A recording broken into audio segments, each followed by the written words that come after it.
Mayor Garcia. Dr. Rivera Colon. Here. Present. Ms. LaFave. Present. Ms. LeBron Martinez. Here. Ms. Rosalie Williams. Aquí. Mr. Izaza. Present. Mr. Cullen- Here. Mr. Collmore. Here. Aquí, señor Calvert. Present. Aquí. Presente. Mr. Sheehan? I'd like to make a motion to suspend the rules and go out of Me order gustaría to the hacer una moción de cancelar reglas y salir de la orden Holyoke Community Advisory Presentation Update and then la proceed with the presentación de rest of the Consejería agenda. de Comunidad.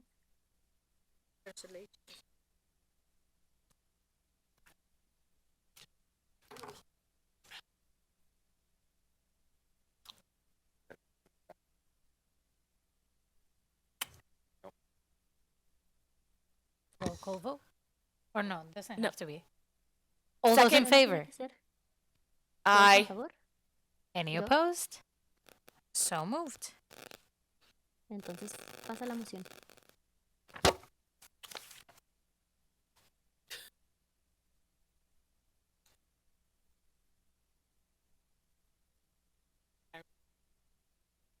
Irene.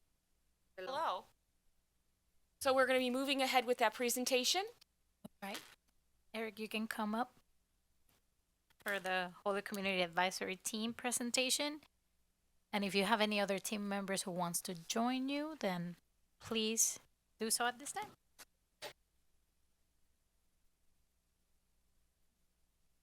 Just for everybody watching, introduce yourselves before. No, just press it. Perfect. Thank Is you. that it? I'm on? Yep, you're on. Yeah, just make sure you speak into the microphone. Like that? There we go. All right. Good evening. For those who don't remember me, I'm Eric Weiss from the Pioneer Valley Planning Commission. I'm our Director of Economic and Municipal Collaboration, which basically means I do whatever they ask me to do. We've been involved with this evaluation or study piece regarding just looking at ways the city could approach bringing in a new superintendent and all that involved. And obviously this is part of a bigger effort in which you're moving out of receivership, all of which happened while we were also doing this evaluation and trying to understand what was going on. So a community action team was put together, and we had many discussions. We met many different times, and that is all put into the report.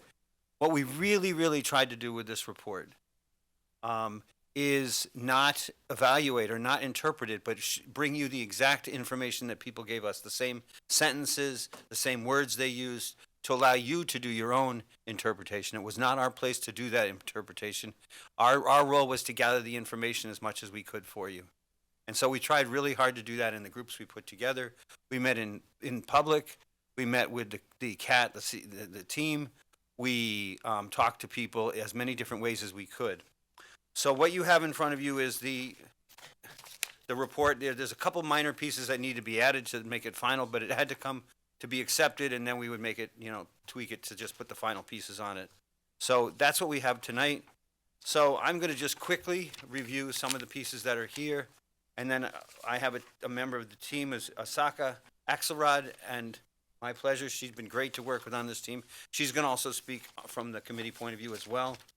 So I'm just going to start with the fact that we all know that they were going through the process since 2015, and we all know that the goal of Holyoke Schools is to have the school committee be operating the way it's supposed to. Just so everybody in the room knows, for 8 years I was chair of the Belchertown School Committee, so I understand the challenges. When you said you had executive session tonight, I said, yep, been to many executive sessions, I get it, you just got to sit and wait till it's over. So I know that you're turning towards local governments, and there's a lot of politics attached to that. That's not what we're here to talk about specifically tonight. We, on the other hand, through the people that were appointed to the committee and from those who came to the meetings, enjoyed getting a lot of different input, a lot of different feedback from different questions that we posed. And we had conversations with everybody to make sure that everybody could hear what we were talking about, and as well as trying to give us their interpretation and their feeling about what happened. And that was all really important because step by step and inch by inch, we got little bits done. We never really had a big crowd at any one event. We had smaller crowds, but it also gave us a chance to really engage the people who were there So that was a distinct advantage. I think that everything kind of went in the right direction, and I think that this was a really unique project in which we were really trying to gather information both directly from people and through a survey process that we had as part of it. And so with that, where I wanted to take this was the summary of ideas and recommendations that would be put towards the superintendent. And with that end, Isaka is going to help me do some of that presentation. I did not want to take all the information here and just kind of read it to you and spoon feed you, and I thought that would be a really bad use of everybody's time. But I thought it would be really great if at least one or two people from the committee could come speak about what's gone on and what they're doing. And so with that, unless there's any specific questions for me, I'm going to turn it over so that she can speak to the group as well. Are there any questions? I'll go. Okay, so what I've got here is a list of all of the ideas and things that the community and we decided or talked about as things that were priorities for us. And I've grouped them under 7 themes. So I'll tell you what the big themes are, and then I will actually read the words. So And just one quick thing, that's why this version that you have tonight is the most up-to-date, because her and I talked and we reformatted it to those 7 themes. So we're basically starting on page 4 of the report that you have right now. So things that were sort of priorities for the leadership were relationship building and community engagement, transparency and leadership style and decision making, prioritizing teacher support, retention and wellness, instructional leadership and academic programs, equity and inclusion, testing policy and system alignment, and then an asset-based perspective on Holyoke. So I'm going to go through each one of them. So under relationship building and community engagement, some of the things that people really talked about were treat teachers as partners, be present, do not just communicate from behind a desk. Relationship builder can listen to and engage with the community, approachable, a good listener and communicator, a former teacher who understands teacher, a strong but compassionate leader, fostering trust in the community, being part of the community. I will say that we had many discussions on what it means to be part of the community in terms of the idea of thinking about, does somebody need to be from here? Do they already need to live here? Do they just need to be somebody who's willing to move here or move to the area? And so that be part of the community, I think different people interpreted that differently. But I think there was a strong sense that we wanted somebody who, whether they were from here or would move here, was willing to get to know Holyoke and spend time in Holyoke. Take time to listen. Take time to understand the parts of Holyoke who feel underserved and not listened to. Go meet them where they are. And this also came up, I think, looking at the number of students and families who opt out of the district. And so thinking about how do we reach them, and they span across the whole population. So thinking about how do we make sure that we talk to all families. Understand and hear parent, student, and teacher concerns with over-testing and its impact, and then good listening to teachers and making them part of the decision-making process. Under transparency, leadership style, and decision-making, be transparent in decision-making and solicit feedback. Be strategic, solutions-oriented, proactive, and collaborative. Proactive, not reactive. Strong ideological roots in social justice, but flexible within that vision. A strong understanding of dual language and bilingual education. And good at communication around issues such as education, health, community services. Under teacher support and retention and wellness, make staff retention a priority. Keep teachers in the community. Be aware that teachers have long days and lots of responsibilities and often feel ignored, devalued, and overworked. Teachers need wellness days to help retain teachers, maybe 3 days a year was a suggestion, and informed and aware of low retention rates and that the teacher burnout is a real issue. Under instructional leadership and academic programs, have experience in this role as a superintendent or administrator in doing this work. Improve and increase training for teachers on culturally responsive and sustaining education. Knowledgeable about bilingual education and best practices. a strong understanding of culturally relevant and sustaining practices, culturally responsive to the community practices, someone who's committed to continuing dual language, arts, AP classes, musical theater, newcomer and culturally responsive staff.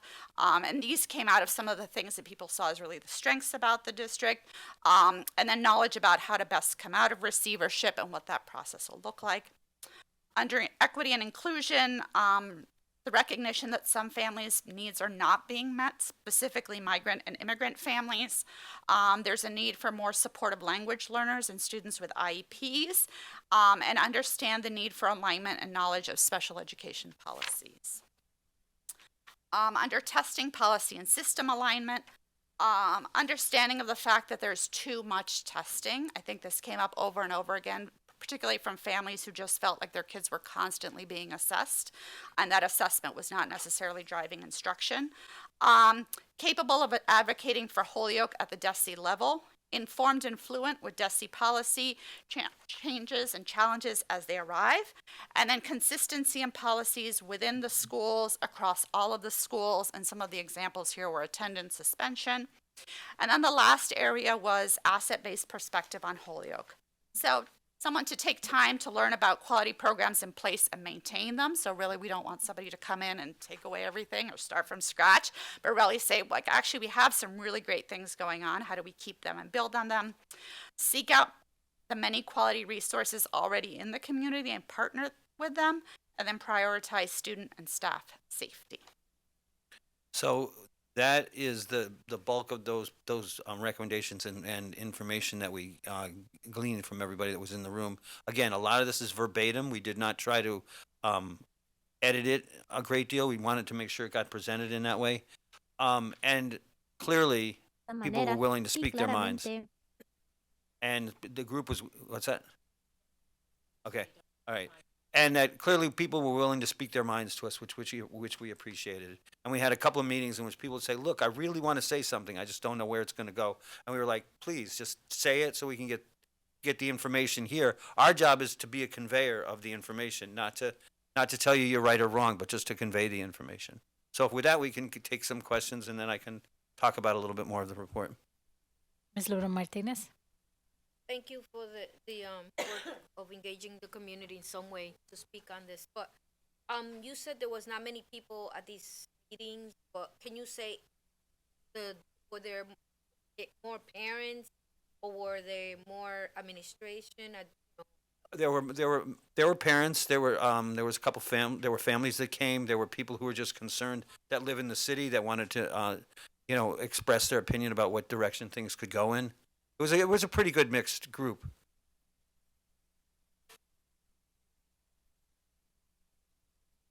Ms. Dansley Williams?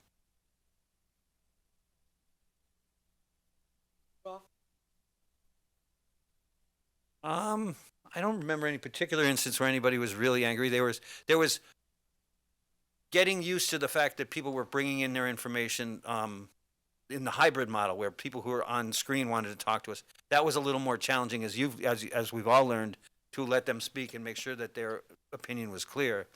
But I don't think we never had a meeting where there was anger in the conversation. That never happened.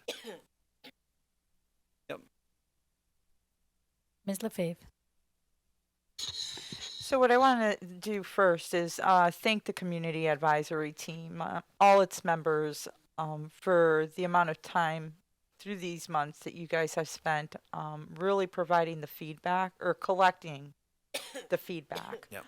on what the community is looking for when we're looking at a new superintendent, as well as what's going well, what's not going so well within the Holyoke Public Schools, how we can do better for our students and our community as a whole.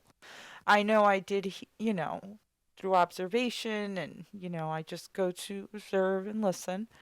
I know there were some concerns as to where will this, the recommendations and the feedback and the work that you have done, how is that going to be used, and what's going to be the viability of the community advisory team? Is this just a paper, okay, we complied with it, whatever, If you could share that, because one thing is for me, it's not a paper compliance thing. I enjoy hearing back from the community, and I thank you guys for doing the work that you have done through in person as well as through your survey Right. and the virtual Yep. model. The other thing is that even throughout that time, you serving and providing the feedback, you were obtaining that feedback on your own, through your own means, be it when you're talking with neighbors, when you're talking with others, in your neighborhood. But you bring it back because at the end of the day, we're all here to improve our district and improve the education for our students. So would you like to share anything about that? Sure. The first thing that I was really, really struck with was the group of teachers and people that were engaged with the schools, whatever level, maintenance or whatever. They love these schools. They really do. They put a lot of time and passion into these schools. They know what's going on. They know the turnover rates. They know everything else. They love these schools and they love Holyoke and they want to see Holyoke flourish. And that was really rewarding as somebody who's coming completely from the outside to witness, because I didn't know how that part would work. The other part is that many people were willing to be clear about what they thought was working, what wasn't working, and they really wanted to be reassured that this report would help inform the process, as you said, going forward when the selection does occur and the city is going through that process and the school committee is going through that process, that you're not operating in a void.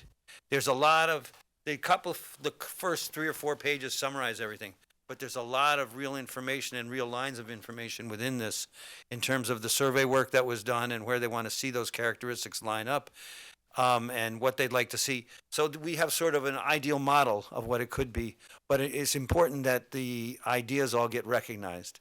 And I also did not want to be in the position where I was filtering anything in or out. I was just receiving. So along the ideas of things that they thought were working well, there were things like talking to people, connecting with people. There were different ways that different newsletters and different pieces like that. They talked about newsletter, Class Dojo, text, videos. They also thought that the translation and interpretation services have improved, and that was that was something that Holyoke should be proud of. They thought that there was strong teacher-family communication, and that is really school dependent and teacher dependent, but they thought that was a strong suit of the district, that people really try to pay attention. There seemed to be good communication around basic needs such as food and housing, that students that need the support were getting the support, or they were trying to. And that there was opportunities for input. There was a strong feeling that there was opportunities for input. On the negative side, they thought that there's some over communication which causes fatigue. What's real information versus not real information, and how do you make sure that the real information is coming forward? Staff felt overwhelmed with limited time to communicate. That they felt like the schools were kind of siloed off from each other. That there was maybe good communication within a school, but not between schools. There was not enough support for non-Spanish languages. That there are more and more people moving into town with other language barriers that need to be addressed. That they thought that the top-down communication can lack clarity and transparency sometime, and that some families, like migrant families, aren't being reached, and that they felt that the forums that we put on were good and open for dialogue, and that was good. So, what I also wanted to do was quickly summarize the remainder of the report for you and your information as you move forward, and that to answer the second part of your question, I felt that the people that are involved in that whole framework, they want to continue. If there's a way to engage them and keep them engaged within the process come September or whatever it is, I think it's a good a good local public sounding board that would be valuable to the school committee and valuable to the city. And you can construct it however you want. The language for the CAT is in there, how to do it. But that could be a next role of sort of where you are. Because I know starting in September, you're on a different journey in which you're going to be, traveling down a different path than you've been doing. And I think information coming back would be good. So if you can figure out a way to do that, they would be welcome to support you in that. Secondly, I really wanted to urge everybody to go through and read the comments as you have them in the attachments. And I'm not going to go through them in detail now. But that was where we derived all the information from, and it was really valuable. in that regard. And then the other piece that I really wanted to point out to you is that all of the pages at the back that have the circles and the diagrams, that's the survey model. And again, it is all verbatim. You can read the pieces of it and say, 70% of the people thought that this was a good idea, 60%, but it'll allow you to kind of guide your thinking as you go through it. It's not overly complex. We tried to keep it simple. We did outreach to as many people as we could.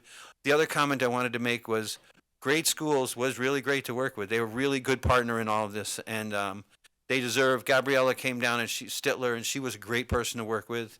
And I think they really helped this process out. They helped in the engagement piece. They helped in the outreach in the community piece. So I think that was a really good partnership.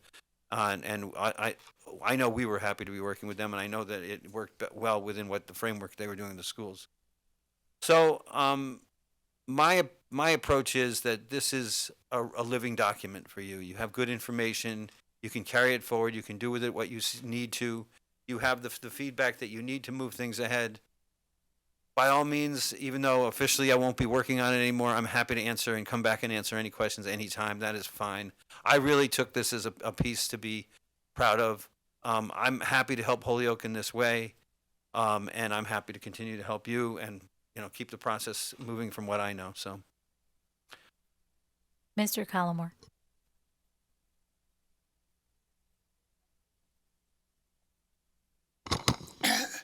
About the history of the public schools Is it- in Holyoke.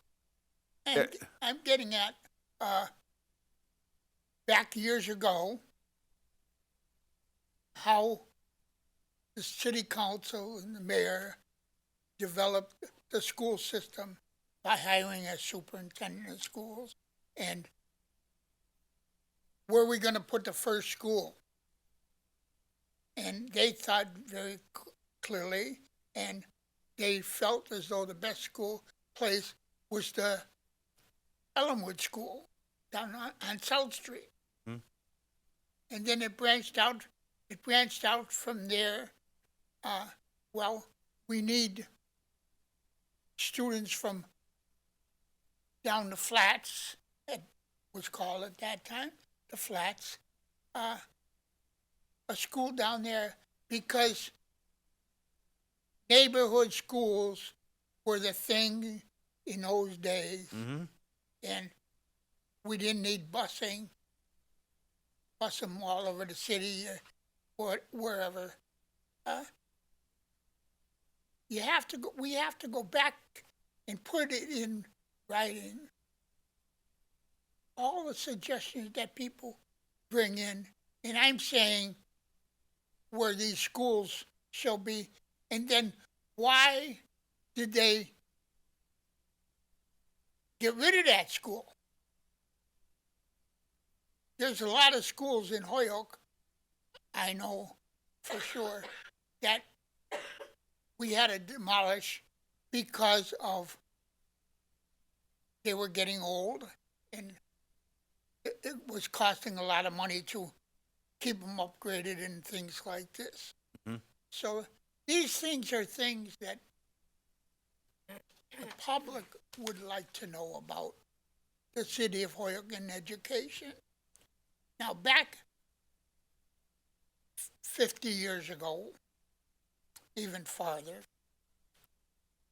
I discussed this with the mayor and about Holyoke is probably the best location in the state of Massachusetts. If people don't realize it, that you have 91, you have 391, you have the Mass Turnpike, all going through the city of Holyoke, and we can build on that. And we started building on that when today, well, even today, but where the Holyoke High School is. And then there was a shopping plaza. There's still a shopping plaza right there on South Street.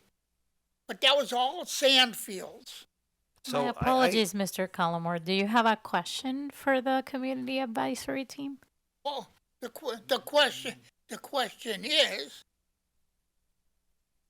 someone should be putting it in writing so that for historical references, people that are coming in from all over the world, different languages and things Yep. like this. I couldn't agree with you more that somebody should and could put together a history of Holyoke and its schools if they haven't already, and that would be a really cool document, interesting document to put together. It was not what we were hired to do here, but I couldn't agree with you more that it's something that Holyoke could look into.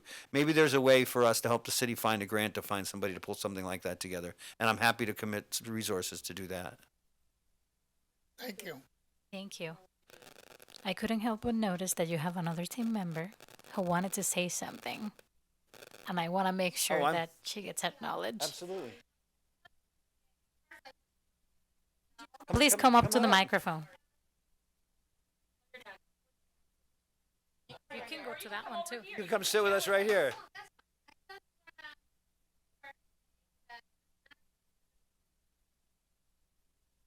I am.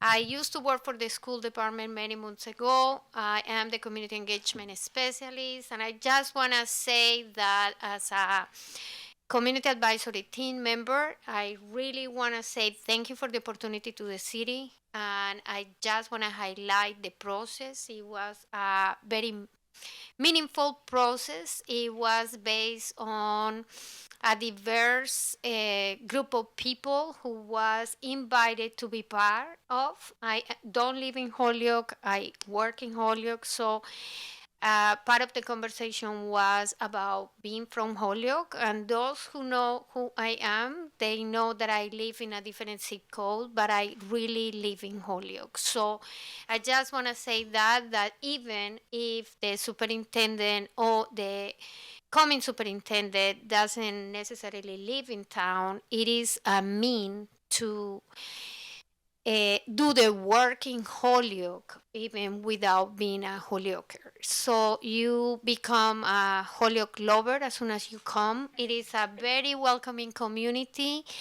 I am very proud of the work the team actually did. It was peaceful. Of course, we engage in very difficult conversation and disagreements.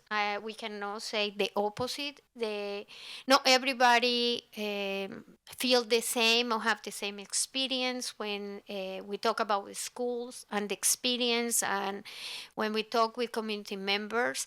I think something that I want to highlight from the conversations we had and I was part of, and I just want to clarify, I missed the in-person meetings for personal reasons, so I was one of the Zoom attendants pretty much. So it was a lot of effort to make everybody's voices being heard in equal amount of time and opportunities. So the standardization of the schools in general, like all the opportunities for Holyoke students are equal regardless where the school they are attending with. That was something that I think a lot of people agree, and is something that people feel is opportunities are depending the school the kids attend. So that is something that it is not clear on the report because it's talk about standardization. The standardization, a lot of the conversations were not necessarily about academic standard.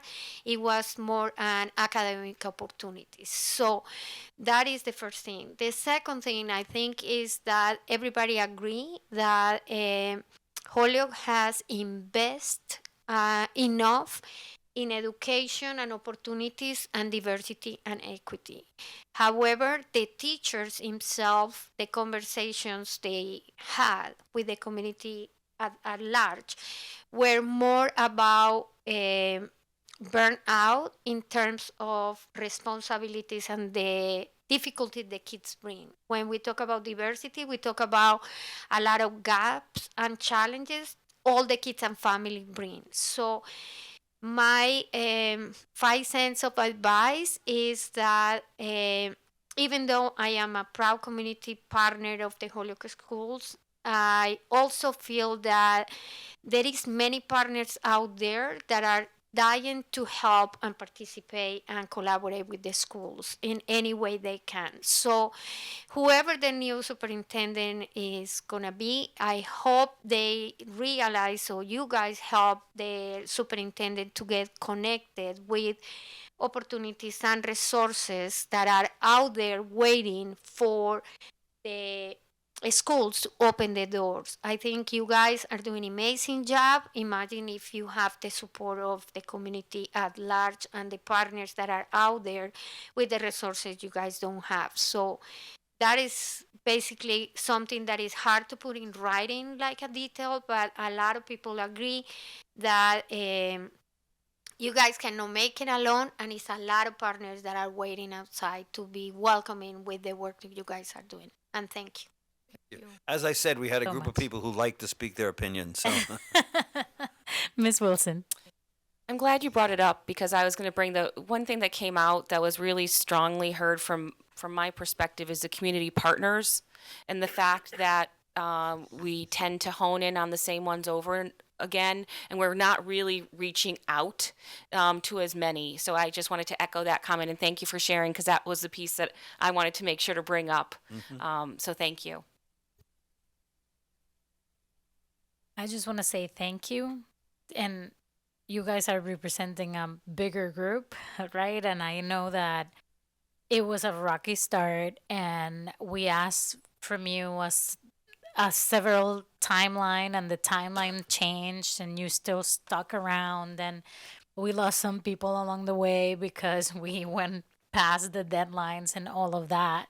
So I just want to say thank you. I want to say thank you to all the community at large and to those who were able to communicate with you as the representatives.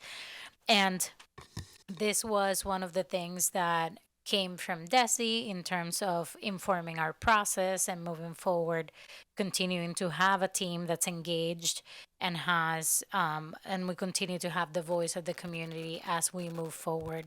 So I immense gratitude for all of you for all your work, and now it's time for us to take all that feedback and be able to move it forward as we search for our next leader. Miss Wilson. I would like to have us put on the next agenda item the continuation of the CAT group, if that's possible, through some sort of internal moderation or moderator. If there's no funding for an external, because I know there were people who said they would like to stay involved. So thank you. Thank you. A second or? That was just a request for an agenda item. No, no. Thank you. All right, if there are no other questions, well, thank you. Oh, Mr. Sheehan. I know you said this is still kind of a draft, right?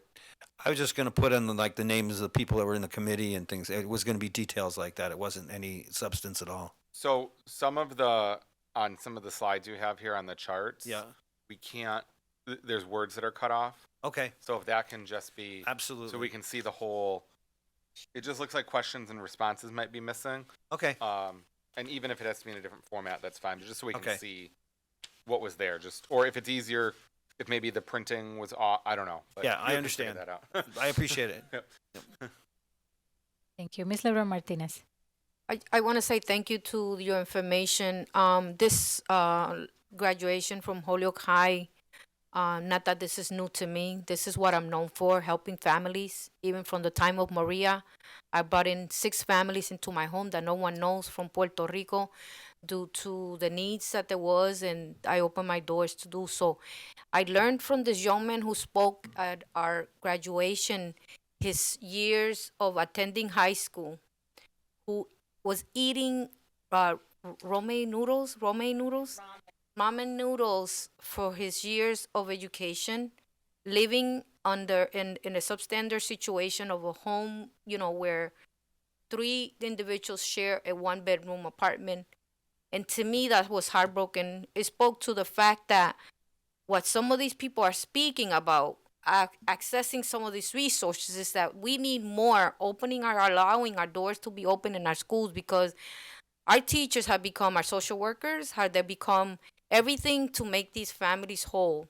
Some of the children are also, and I know in families, this is withheld, that you are not to share this in school, the fear of being removed from your homes. And that should not be the cause in any system. I don't care where you come from, where you go. But that for me to hear that at the moment of a graduation, that to me was shameful. And I don't care how everyone else feels, but that's what I felt about that. And I think that we should not allow that. We should have resources that if we cannot handle it, let somebody come in our schools and do so. Working in different organizations, we can never say, I've worked in many organizations that I know I have to reach out to someone else.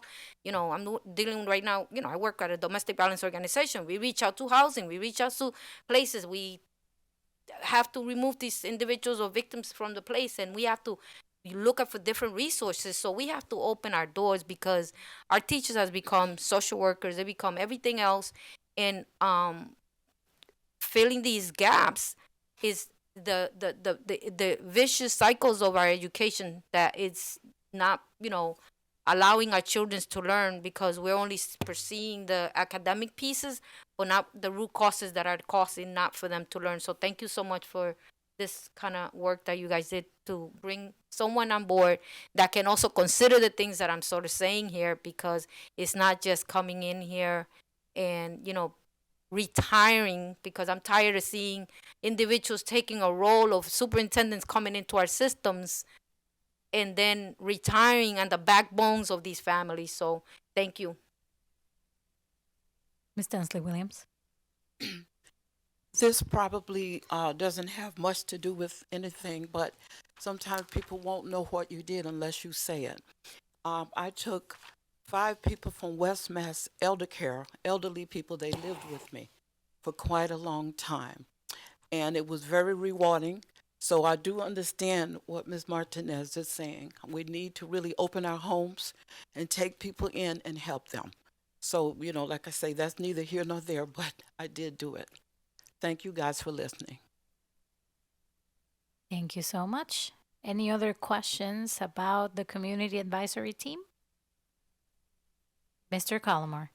I'll move that we receive this report and put it on records. Motion by Mr. Collmore, seconded by Ms. Densley Williams. All those in favor? Aye. Aye. Any opposed? Motion passes unanimously. Thank you.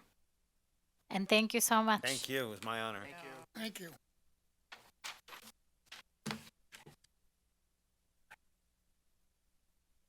So seeing that we don't have a student showcase, was there any public comment, Ms. Feliciano? No. No student reports. No superintendent's report.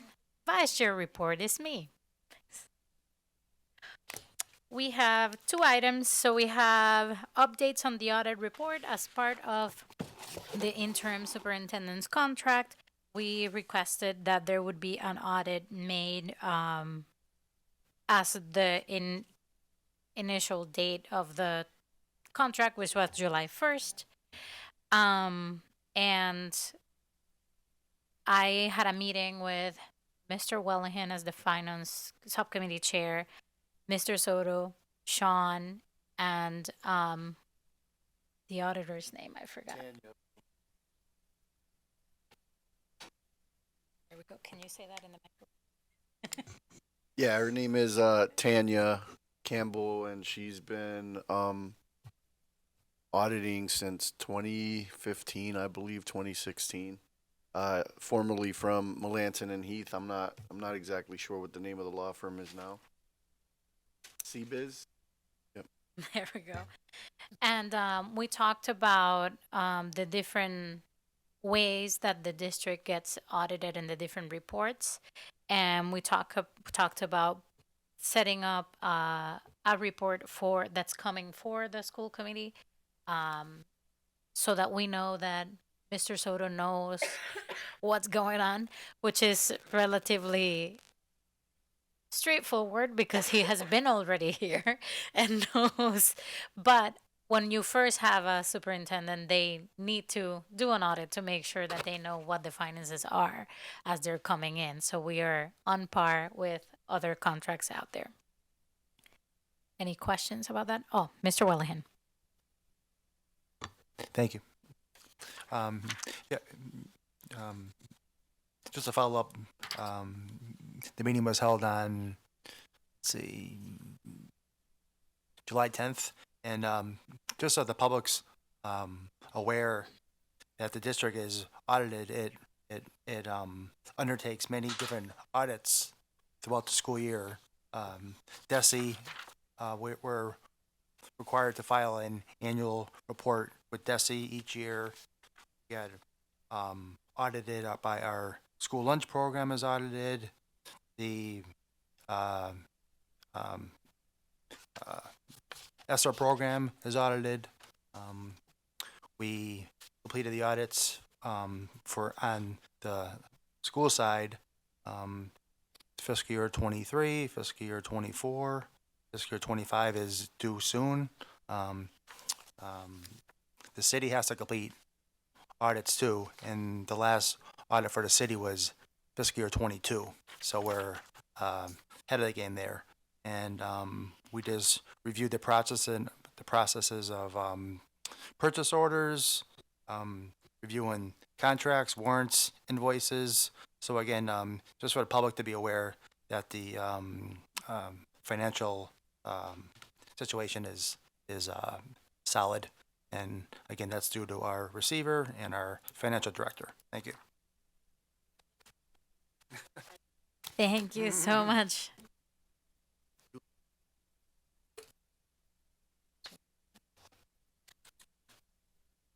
So next up, we have legal counsel.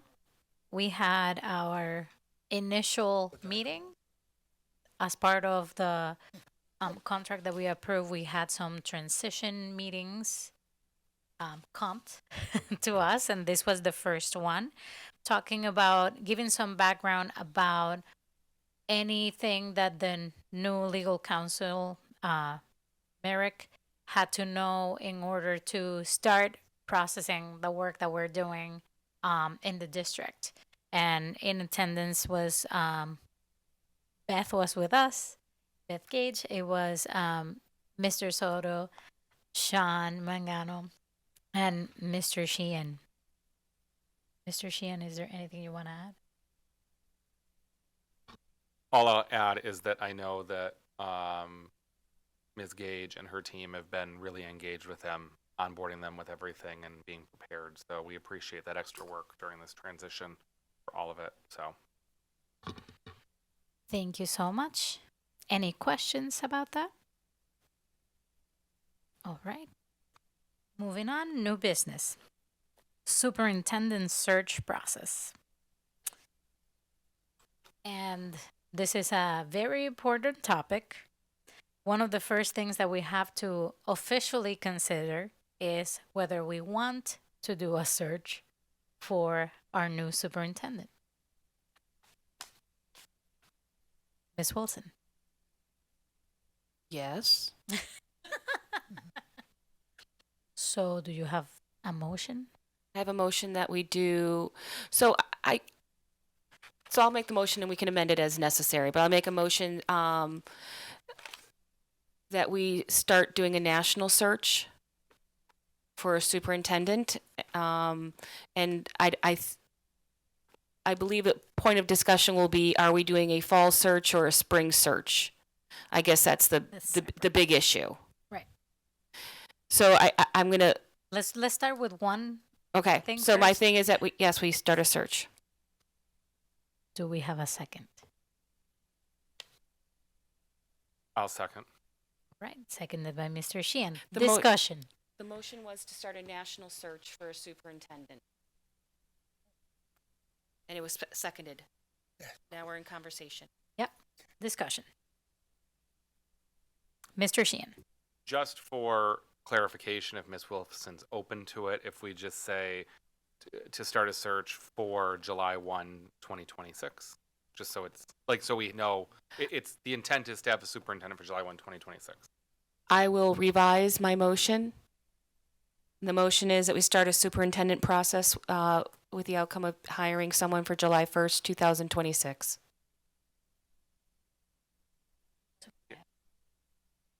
I mean, if it's be a friend, I mean,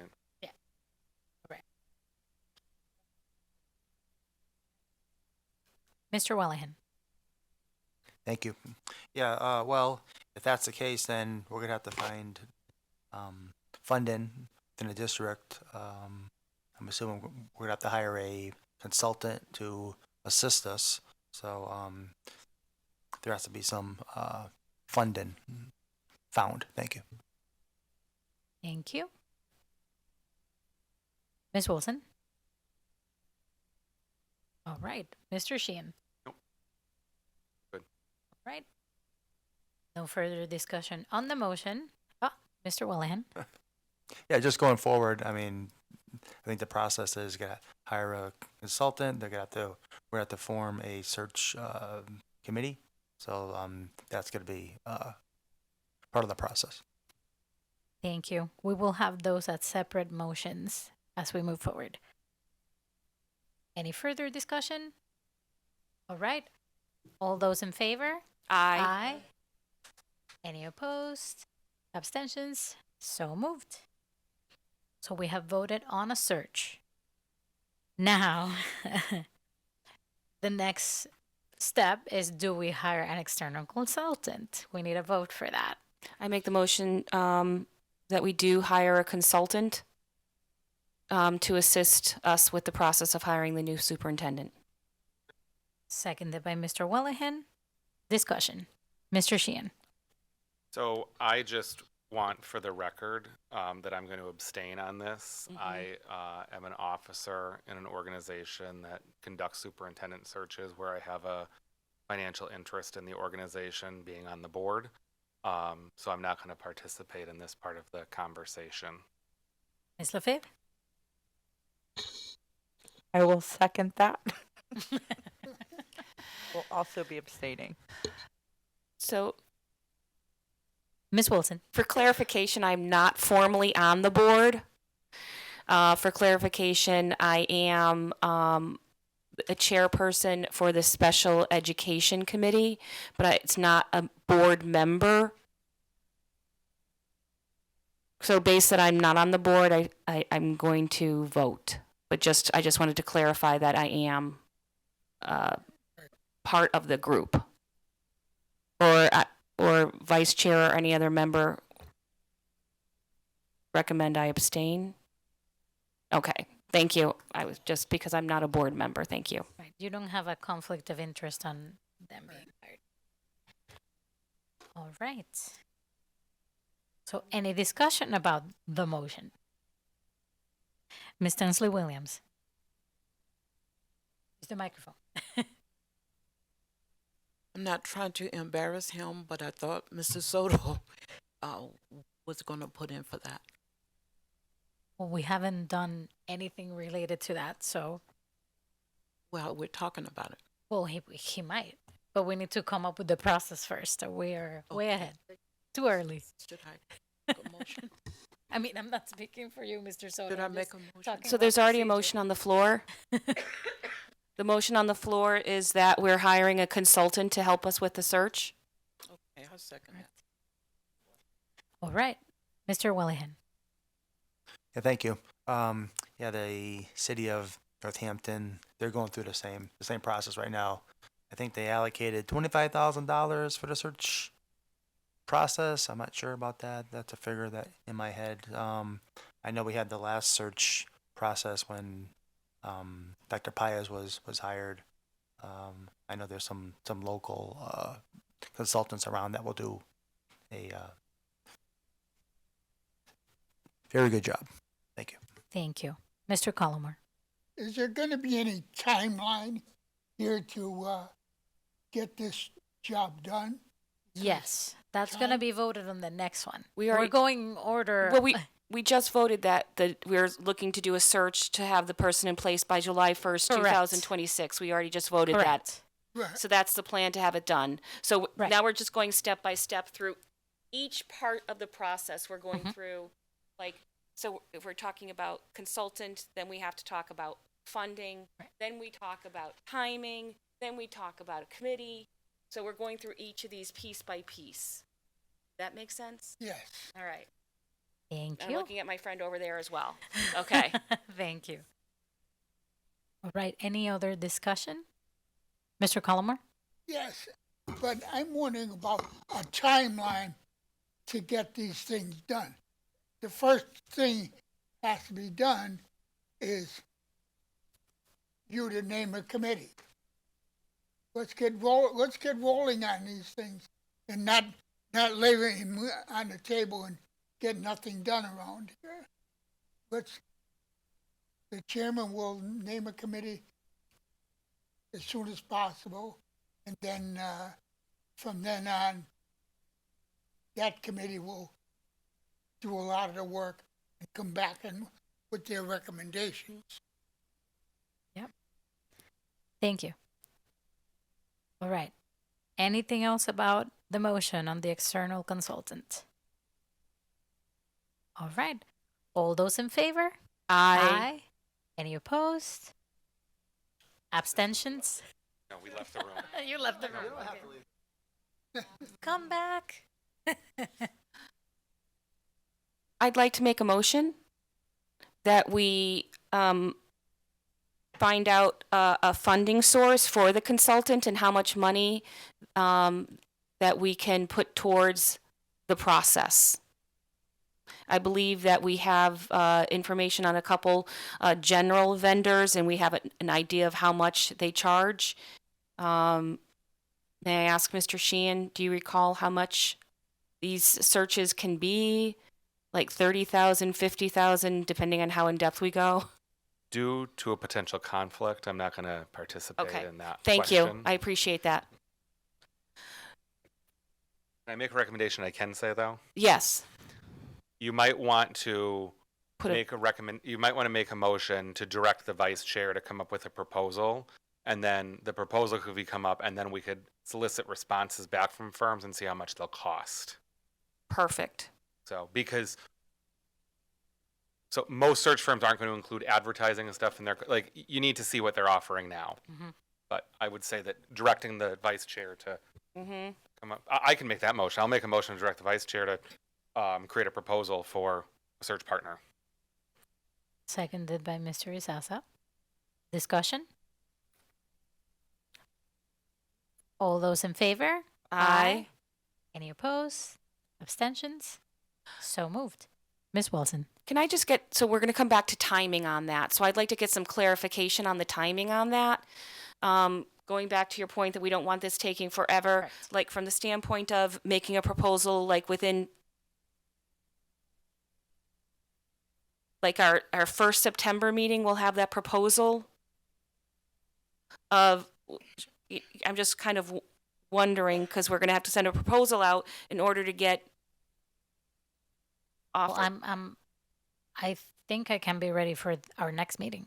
Okay, I just wanted to, all right, thank you. So that way we can do it as Right, I just was Quickly trying to be as possible. thoughtful with vacations, et cetera. I was trying to be thoughtful of that, but never thank you. mind. Thank you. No, I appreciate it. Mr. Sheehan? So I think a key component, though, in the proposal, when we are soliciting firms, it was brought up timing and what our expectations are. And I think from the presentation that was presented during one of the local control meetings and other things, like, we have to make, especially this year is an election year. I mean, so this committee is, I mean, this, people don't understand this, but potentially all 10 members on this committee may not be on this committee in January. So, because everyone's up this year. So the committee really has two choices. We have three choices. We could do a search that starts very, very soon with an intent to offer by the end of December. And that means it would be whatever type of pre-screening process, site visits, both to the person's place and the person coming here, all that stuff in that amount of time, which is, that is doable. I mean, that is potentially doable. There is also the notion that the process could be run starting September, October, and you could do all of the not public items. And by when I say not public items, there's the whole screening process, which is done in executive session and isn't done by this whole group, could be part of the group, but not the whole group. And then candidates could be presented in January for the public process to the school committee then. And with a hiring potentially with interviews and such in late January, early February. Or, I mean, the third option, which isn't a good option, is a much slower process, which doesn't have someone appointed until March or so. And that's, I mean, what we did with Dr. Paez wasn't appointed until late March. It was after the parade, early April. So, I mean, those are kind of and that's something that as the vice chair kind of creates that proposal, like she has to kind of tell people in the proposal, say like, our expectation is to have a finalist announced in January or December, because it may change the capacity of a search firm. Like if they know they've picked up so many clients, they might say like, well, they wanted December, so this is really fast and we may not be able to get someone. So that's just something this group needs to decide. Do we want to potentially offer a position in December, or do we want to kind of hold off that public stuff when the new board is in place and do the public interviews in January, the site visits in January, with a position being offered late January, early February? Ms. Wilson. I would think the latter would be most appropriate. It feels better to me. Which one's that? That was with the Latter. January interview process. So we start the search, but not moving forward until we have the full body, the school committee that would be hiring the candidate do the interviews. Mr. Willihan. Mrs. Wilson is correct.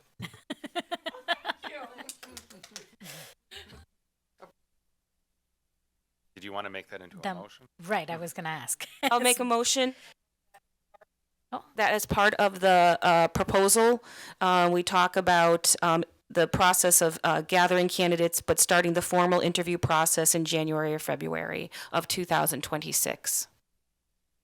Seconded by Mr. Isaza. Discussion. Mr. Collmore. Wouldn't all these things come out of the committee that you're going to appoint?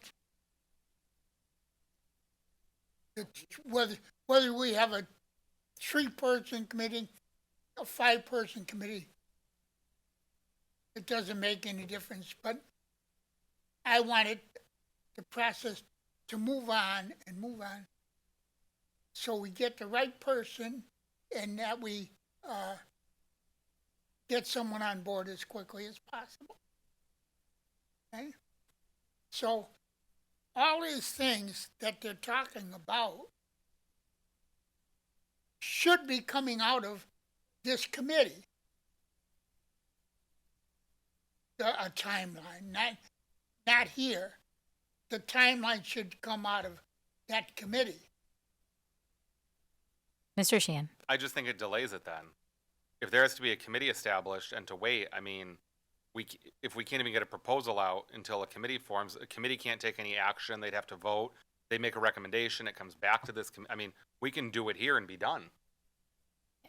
Mr. Willihan. Yeah, the search committee is going to interview the candidates and make recommendations to this board. Okay, the full committee. Okay, the search committee has no say in, Right. the funding mechanisms. Okay, so this is where the financial aspect comes from here, and the process comes from here. The search committee will just interview the candidates and then make a recommendation, or they might not even make a recommendation. Thank you. Right. Any further discussion? All those in favor? Aye. Any opposed? Abstentions? So moved. So I have my orders for next meeting. Next up, we have out-of-state travel. Mr. Soto? Yeah, so in your email, you received a permission to travel form for our director of ELA, Andrea Salvez, and several coaches.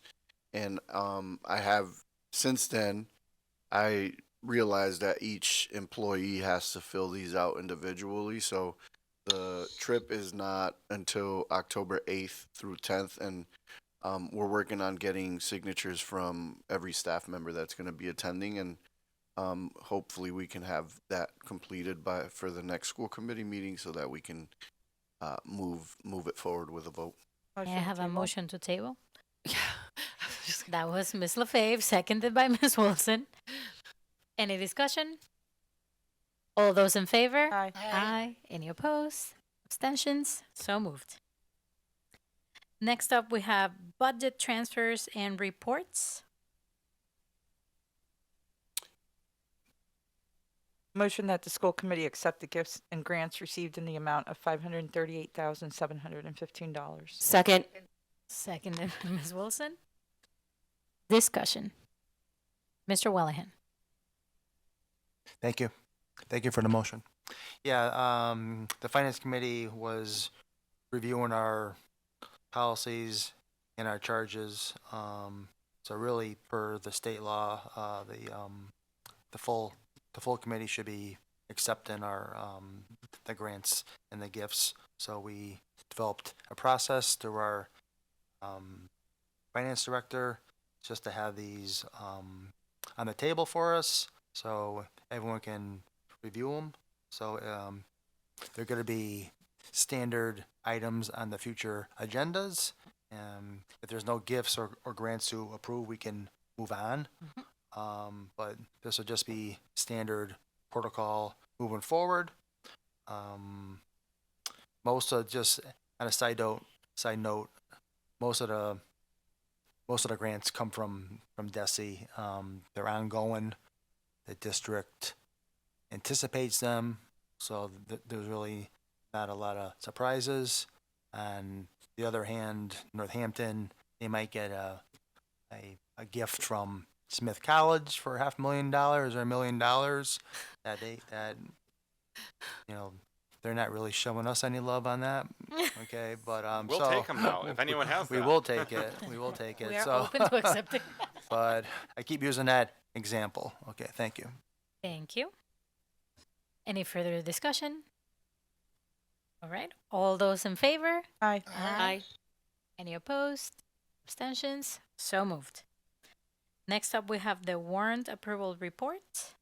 I'd like to make a motion that Go we ahead, move Ms. to Wilson. accept and approve the payment of the following warrants as previously signed and authorized member of the school committee for REG 0625H in the amount of $51,739.46 and Reg 06251 in the amount of, I gotta go think about this now, $1,185,319.09. Ms. Tensley Williams seconds. Discussion. Ms. LaFave. So two things. Let's start off. Let me pull up that first warrant that we have here. You have for the 51,739, but then there's, in addition, I authorized the following payroll warrants, but that one's not mentioned, of 3,127,536.63. Not sure if just that we don't include the payroll aspect of it. And understandably so, these have we did vote that Mr. Wellahan sign all warrants and bills, whatever. But then obviously it gets presented to us, and it's still our responsibility at the end, each individual member. But I don't know where this money's going to. All I have here is what's being expensed, like general fund expenses of $41,978.95. But for what? I can't sit here and just say yes without even knowing what this money's used for. The only one that I have anything to show for is your payroll. Mr. Soto. Yeah, I think so. On the agenda, there's just an error that is requesting that the whole school committee vote on the warrant. You guys designated that authority to Mr. Wellahan. And as part of our own school committee policies, the only requirement after that is that anytime he does approve warrants, that he submit a report to the full committee at the next meeting. This is a template that thankfully Mr. Wellahan was able to get a few examples of other communities that do it, and we just took one of the samples that he provided and created this, and we're hoping that that this warrant report it's really received by the school committee. But if there is something about this template that you guys don't like, or if you want more detail, we're happy to go back and update this report, because it's going to be coming regularly to the full school committee. Mr. Wellahan. Yeah, thank you. Yeah, as Mr. Soto said, I'm approving the warrants electronically. They're coming up to this amount, so there's a series of them that I approve over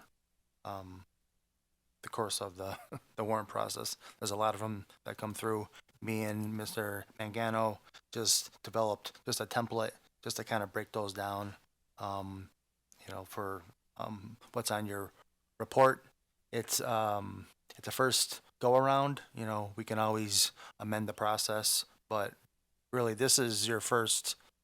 I've been approving them for 9 months now or so, and this is this committee's first opportunity to review these total amounts. And again, the warrants are available for each member to review. So again, if there's any questions with the process, the finance committee can review it again, or Sean or Mr. Soto. Mr. Sheehan. So can I make a motion to amend motion and just strike the whole motion and have it read that the school committee move to receive 2 warrants. Irene, you can write in the number, 2 warrants from the meeting presented tonight. Second that. Discussion. Ms. Wilson. Our policy speaks to approving. It doesn't speak about accepting. The current policy in effect speaks to we need to accept, not approve. Ms. Lefebvre. Well, if that's the case, I'll withdraw. If we have to approve it, then. And if you're amending it, I wouldn't even. I'm withdrawing. It's Oh, withdrawn. you're withdrawing? Yep, it's Okay. over.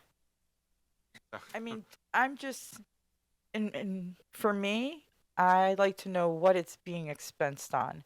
So the same way that, if you looked at that we attached the payroll, attach the bill itself, or whatever it is, if it's a service, if it's a curriculum, if it's a desk, whatever it was that totaled that amount. But just think about it. Are you just going to sit here and say, yes, I approve, you spent all that, but I just don't know on what? Can I respond? Mr. Mangano, So, go ahead. Your points, I understand. Again, we give Mr. Wellahan, who's actually approving the warrant, all of that. So I'm not sure what policy is being referred to, but the school committee policy that I've seen designates the chair of the finance committee as the one who signs the warrants and approves them, and then just makes a report to the school committee. I think the school committee could do nothing with it, just receive it, or vote to receive them. There's more than 2 warrants. There's the 2 AP warrants, and then there are payroll warrants as well. So there's multiple warrants. What's that policy you're referencing, Sean? Yeah, I'm assuming that's the one that it's authorized signatures, correct? Right. Ms. Lefebvre. But still, at the end of the day, even the law says that it does not take away what our responsibilities are. Okay, we are giving him, it's not even just Mr. Wellahan. It could be anybody that we so would elect, and moving forward, right?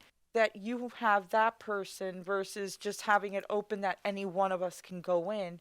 We kind of are streamlining it and make it more organized as to who's going to go and sign the warrants so that the payments aren't delayed, right? Yep. That's kind of like the purpose of it, but it's not to say like only he approves it or the only that person approves it and for everybody else it's just so that an FYI for you, it's like I really don't care whether you approve it or not. And that's kind of where I'm coming from with this. Ms. Wilson. I have a point of clarification.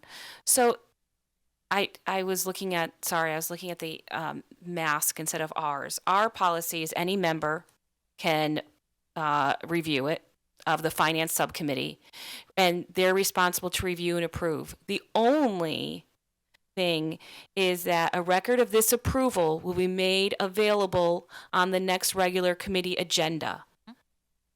Which is So- what this was an attempt at. Right. So I just want to say that I misquoted when I said we as a group needed to approve. We do not. I want to apologize and correct my error. It's the person on the finance subcommittee, but as Ms. LaFave said, it does not excuse our responsibility. Mr. Sheehan. Okay, so I'm going to go back to my amendment to amend the motion to state fully that the school committee receive the warrants presented at the July 21st meeting. Seconded by Mr. Wellahan. Discussion. Ms. LaFave. I can live with that because I'm just saying that I'm receiving whatever he's saying he's approving. It doesn't mean that I'm saying that I approve it. Just receiving. Mr. Wellahan. Mr. Cullimore. Just to clarify something here, and everything else. When any of this stuff comes before the school board, the full school board, it's referred to, if it pertains to finance, it's referred to finance committee. The finance committee then reviews all the requests and everything else, and we approve it or we don't approve it. What we approve, we allow, because Mr. Willen is the chairman of that committee, we allow him to take the responsibility of signing that warrant off to the full board. And that's what's happening here tonight. It's just a recommendation from the finance committee that we submitted to the full board for your approval. And the action we're taking here tonight is that Mr. Willen, as chairman of the committee, it could have been Gladys, it could have been myself that would sign those warrants, but we as a committee designated that our chairman would be the signer of the warrants, and that's all it is. And shouldn't be any qualms on how it's paid or not, as long as it's been reviewed by the finance committee and then submitted back to the board. Thank you, Mr. Cullimore. Mr. Wellahan. Thank you for that.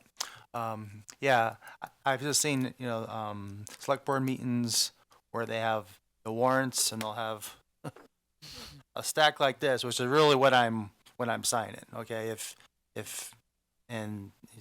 sometimes I see that stack goes through the select board meetings and each of them sign it. Again, it's going to be a stack like that. So I don't recommend that for this board. Again, the warrants there's a lot of items on there. A lot of the stuff is on there is less than $10. Post-it notes, small little things. Some of them are larger. With the contracts that we have. But again, we can maybe come up with a different way of making categories for those too. Okay, thank you. Mr. Mangano. Moving forward, we'll include a list of invoices too, if that's helpful, just so you have the listing of the invoices that make up those amounts. There's a report that goes with the warrant that lists each one and how much. So it sounds like that would help, even just adding that to the warrant. So, Thank you. Mr. Willihan. Just a follow up, just going back to my original statement. This is really, it's an improvement of what the committee has been doing for the last 5 or last 10 years. Thank you so much. And thank you for your work on that. Right. So we're on the amendment. All those in favor? Aye. Any opposed? As amended. All those in favor? Aye. Aye. Any opposed? Thank you so much, Mr. Mangano. All right. Next up, we have orders. We have an order requested by Member Willihan to request Mayor Joshua Garcia, and Superintendent Mr. Anthony Soto meet with the Joint School Committee, City Council Committee to discuss the proposed CFO job duties, specifically to her role in overseeing the school department finances. Mr. Willihan. Me again. I'll be short. Thank you. Yeah, this, going forward, the city council has been discussing the creation of a CFO for the city, and that's still being vetted. Some of their duties, his or her duties, are going to be overseeing some of the financial duties for the school because of they're going to have oversight over the treasurer's office. So we're going to be included in that. I know this that role has been vetted by the city council for over a year now.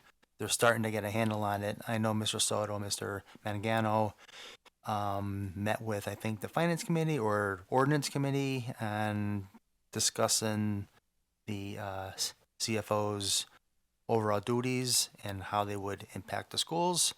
So I just want to have that. So that discussion was really for the city councilors. So I want to have that same discussion for the school committee. So that's why I would just like to have this vetted through the joint committee. Thank you. Mr. Sheehan. Is there a second? Sorry about that. Oh, was there a wasn't motion? a motion. Oh, well.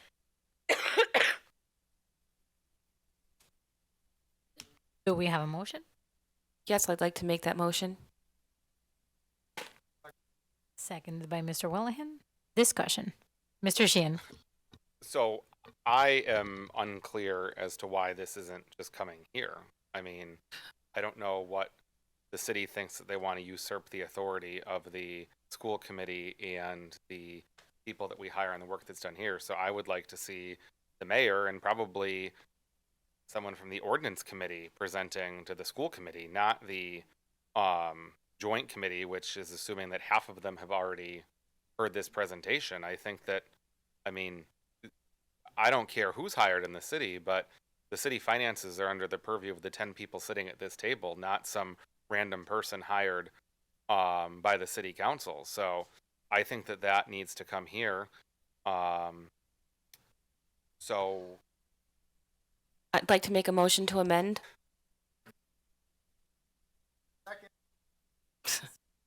My amendment is that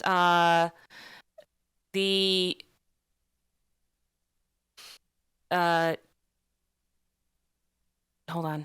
meet with the school committee. Yeah, rather than the that members of the city council meet with the entire school committee to discuss the proposed CFO's jobs duties.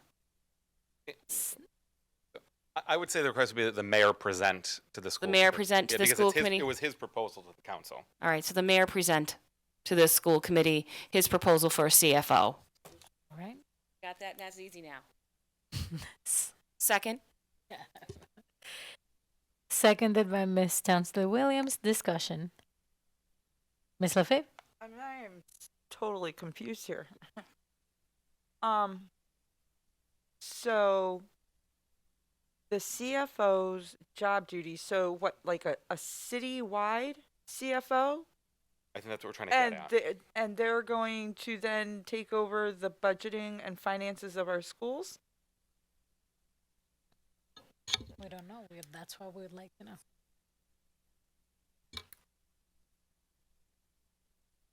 Right? On the amendment, all those in favor? Aye. Any opposed? So moved. On the motion, all those in favor? Aye. Any opposed? All right. Motion passes unanimously. Mr. Sheehan. I'm going to make one more amendment on that one.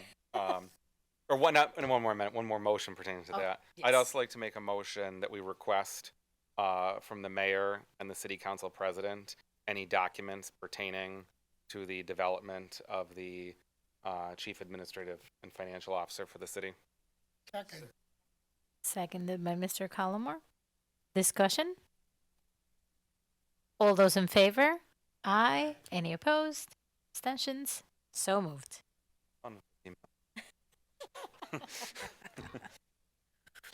All right, next up, we have approval of meeting minutes. That the school committee vote to accept and approve the meeting minutes of May 22nd, 2025, Finance and Operations meeting minutes. Make the motion. Motion by Second. Ms. Wilson, seconded by Ms. LaFave. Any discussion? All those in favor? Aye. Aye. Any opposed? So moved. Updates of committees. Policy and Governance Subcommittee. Ms. Wilson. So we've met a couple times recently, and we are at the end of K and moving, and then there's just a few in L. So theoretically, we've gone through the vast majority of all the policies and working on getting them to you. Our next meeting would be in September, and the date has not been determined. Thank you. Next up, Finance and Operations Subcommittee, Mr. Willihan. Thank you. We have not set a date yet. Hoping to meet in late August. Thank you. Thank you. Next, Joint City Council School Committee, Mr. Collmore. Yes, we have a meeting scheduled for August 14th. I don't have a time set yet, but at least everyone knows it'll be on August 14th. Thank you so much. Local Control Subcommittee, Ms. LaFave. No update. Leadership, Accountability, and Measurement Subcommittee, Mr. Sheehan. Nothing to report. All right. Moving on to ongoing business. Evaluation report of Mr. Anthony Soto from DESI that the school committee vote to receive the superintendent's evaluation as submitted by the interim commissioner of the Department of Elementary and Secondary Education. May I have a motion? So moved. Seconded by Ms. Tesley Williams. Discussion. All those in favor? Aye. Aye. Any opposed? So moved. Next, we have the handbooks. So the student and family handbook and the employee handbook for school year 25-26. Make the motion that we accept. Do we have a second? Seconded by Ms. Laura Martinez. Discussion. Mr. Willihan. Real quick, thank you. I'm just looking at the employee handbooks. I know on the clause for bereavement, I know they were just allotting what days off per the death of a family member. Nothing there for cousins. I don't know whether we want to include cousins in that. There was like uncles and aunts and yada yada yada, but nothing for cousins. That's just my only thought. Thank you, Mr. Willihan. Mr. Sheehan.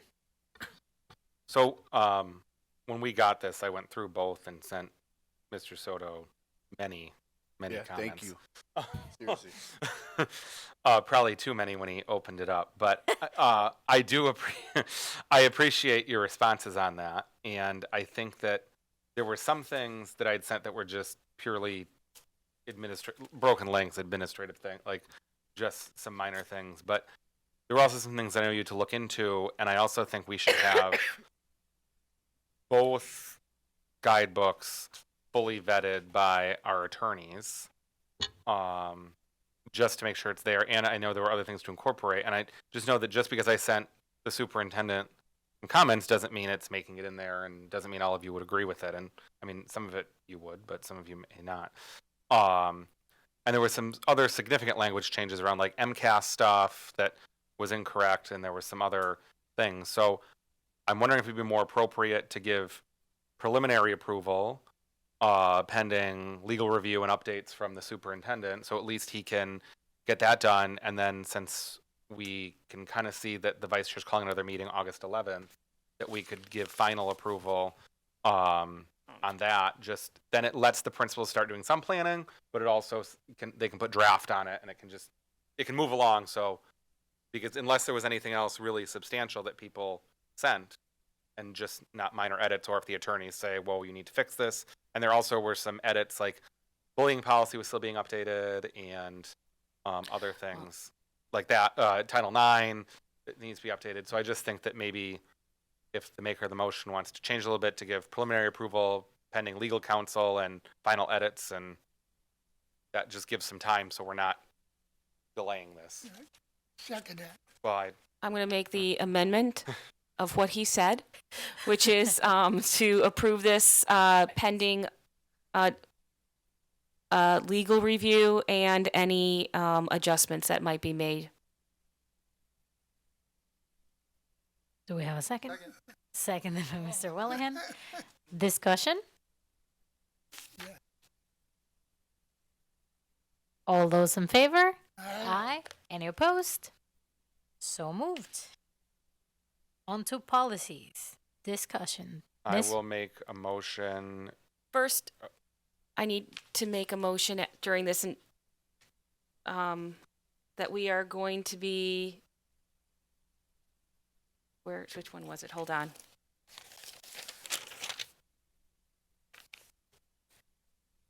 EBAB needs to be tabled. Which one? Where is it? What? Hold on. Nope, never mind. We're good.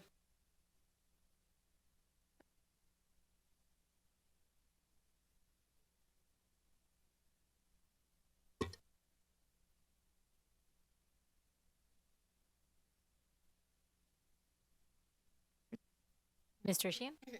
So I'm going to ask you a clarification on the recommendation. So is there any, the ones that just say discussion, what are we doing with those? Ms. Wilson? It's a first read. Okay, then I will make a motion to approve policy DJE as a first reading. Seconded by Mr. Isasa. Discussion, Ms. LaFave. I thought that came for that, and then the whole concern was instead of the 50,000 to then read the 100,000. And that's, So would it still be a first read even? I don't know. Y'all tell me. It was just the money amount. Ms. Wilson? it is, because that's a significant difference, and it should be a first read so it can go out to the community. Because a $50,000 difference on approval, I think, is significant enough that we should notify our constituents about the change. So that's why I'm putting it as a first read. Because I was asked to go back to look into this further.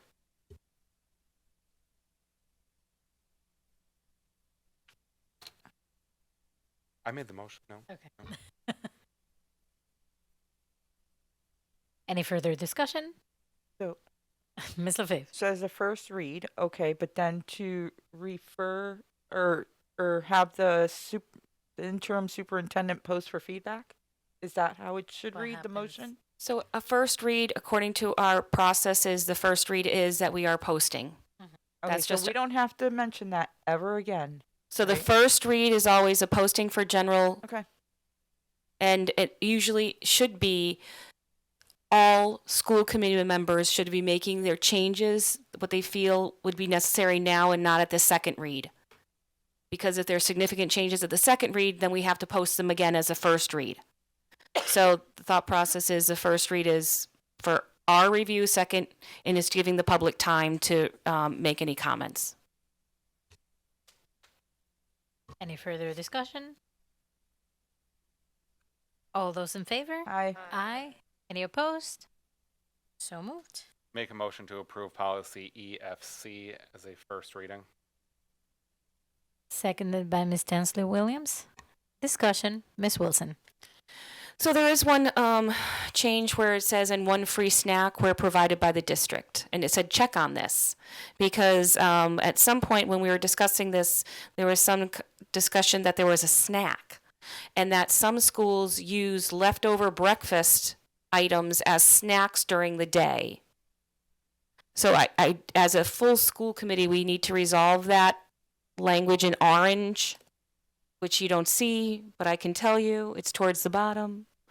It says each student in the district is entitled to one free breakfast and one free lunch and one free snack where provided by the district. Mr. So- Soto? Yeah, so like reimbursable snack programs are allowed if you have an after school program or something like that. So that's when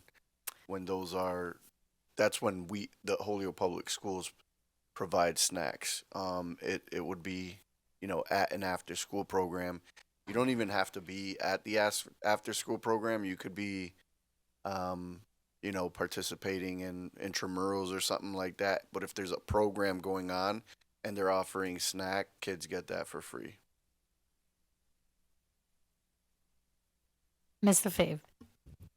So two things should we find out about that first before even asking for a first read? And number two, do we want to remove the pandemic EBT benefits from the second page?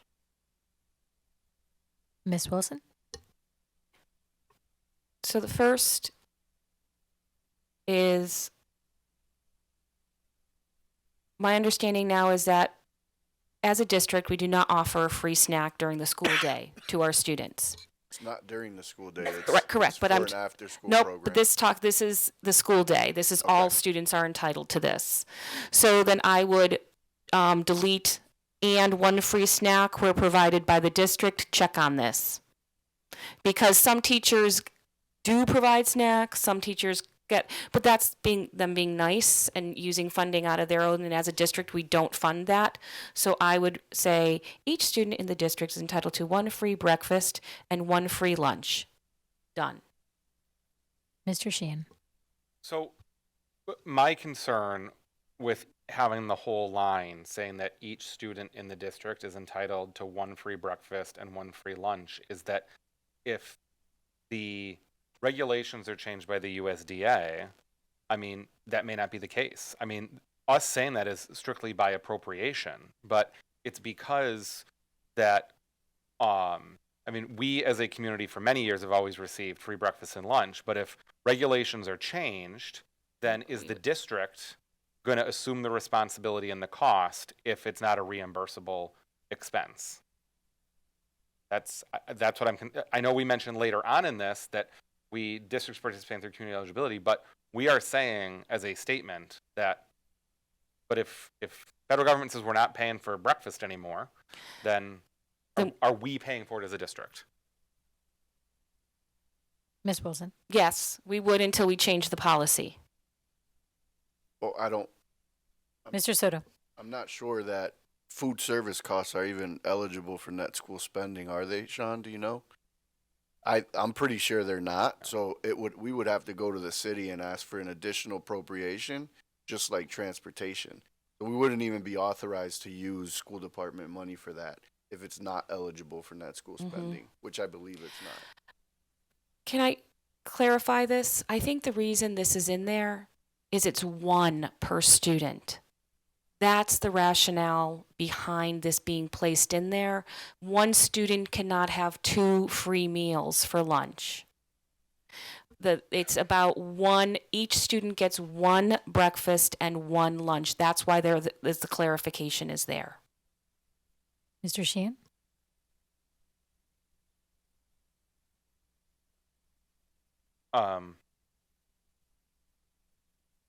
Then we haven't stricken the snack yet, have we? Okay. Then I will make a motion to amend this to remove and one free snack where provided by the district. Check on this.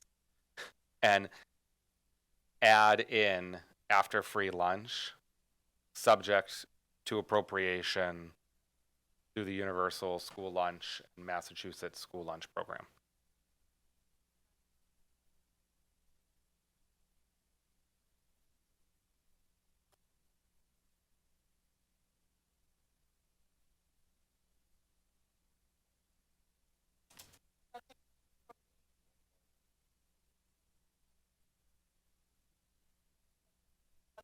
Subject to appropriation by the National School Lunch Program and the Massachusetts Universal Free Meals Program.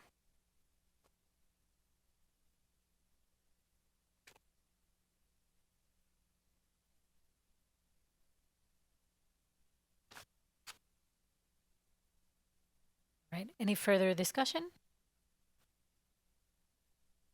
So on the amendment, all Massachusetts Universal Free Meals Program.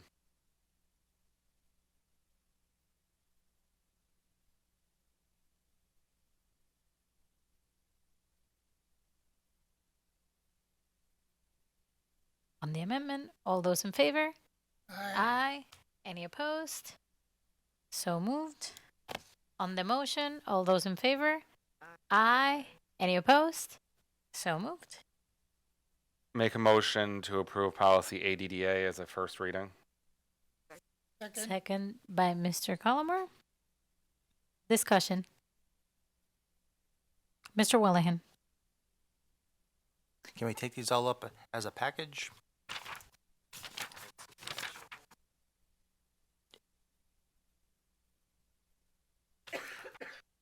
That's my question.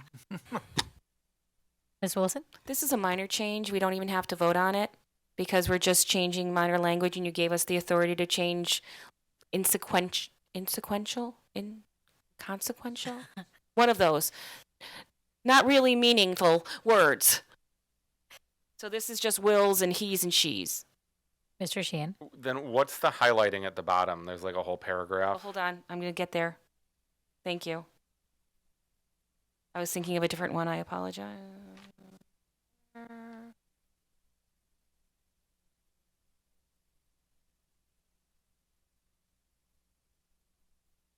Yes, and there is that addition.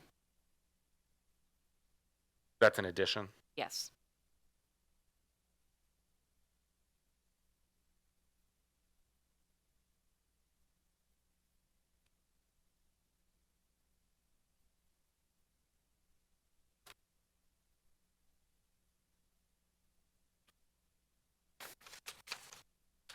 So we're still good in discussion.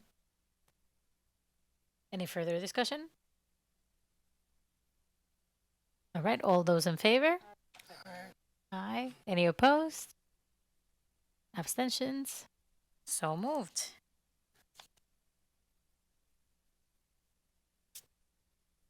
Next up, we have policy EBB, first aid, safety and security plan.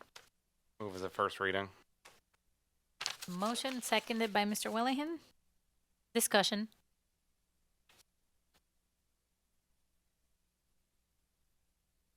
Ms. Wilson? It was just a change in focus from to a first aid, from safety and security plan, thinking more along the first aid. Thank you so much. Any further discussion? All those in favor? Aye. Any opposed? So moved. Next up, we have policy EEAEA, bus driver examination and training. Move to approve as a first reading. Mr. Sheehan on the motion, seconded by Mr. Willihan. Discussion. Mr. Sheehan.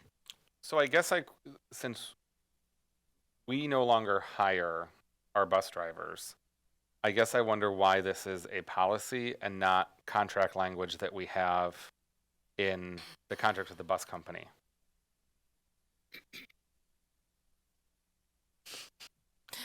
Ms. Wilson. So, I am not sure, but this, the policy would make sure that it would be included in the contract, having this, where we are able to, any changes, any status changes of bus drivers, they should notify us. I assume is part of the contract, but this is just, I don't know that because I'm not privy to the contract itself. Yeah, Mr. Soto. there's a lot of things in our contract with our transportation vendors that's not necessarily in here, but there's nothing in here that would violate the current contracts that we have with transportation vendors. So yeah, we do require them to get training. We do require them to let us know that like those things happen, but there's like a lot of that is spelled out in the actual contract with them. It's not necessarily, I think it's independent of this policy. Mr. Sheehan. So do we have the right to tell them to, as a school committee, to approve and disapprove each one of their employees? We have the right to say, I don't want that Okay. driver anymore based on this incident. Okay. For all of our transportation providers? Yeah. Okay. Van, pool, everything? Yeah, we can say that Okay. that driver can't drive any HPS students anymore. Okay. We don't get involved in hiring, but if there's ever an incident, they check in with us and say, this is how we're handling it. Are you okay with it? And in the rare instance that I'm not, I will say, no, I don't want that person driving. Any further discussion? All those in favor? Aye. Any opposed? So moved. Policy EEAE, School Bus Safety Program. Okay, that's a minor change. Is that true, Ms. Wilson? I'm double checking one thing. I just lost my link, so if you give me 1 minute to get back.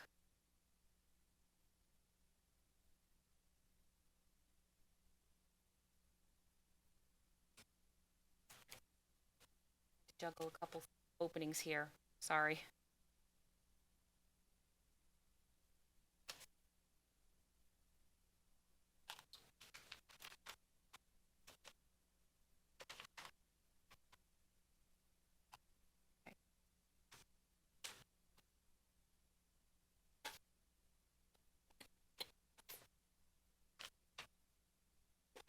I'm just checking, while I'm here checking, is that on our document, it says EEAEA, right? EEAE. Mm-hmm. EEAE. No, we're on, we're on, It looks like there was only one change. yep, got it. Thank you. Yes, and this was a minor change. This is one I was thinking of before. I apologize. We just changed, Oh, okay. Yes. we're just changing the language. That's good. So that's just going to go to This is a minor change too.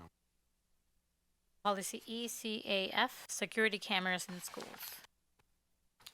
Mr. Soto. On the school bus safety program, we only do one drill a year. Is it the desire of the school committee to have 2? It names at least twice a year. What paragraph are you in? Number 2 in EEAE, sorry, the school bus safety program.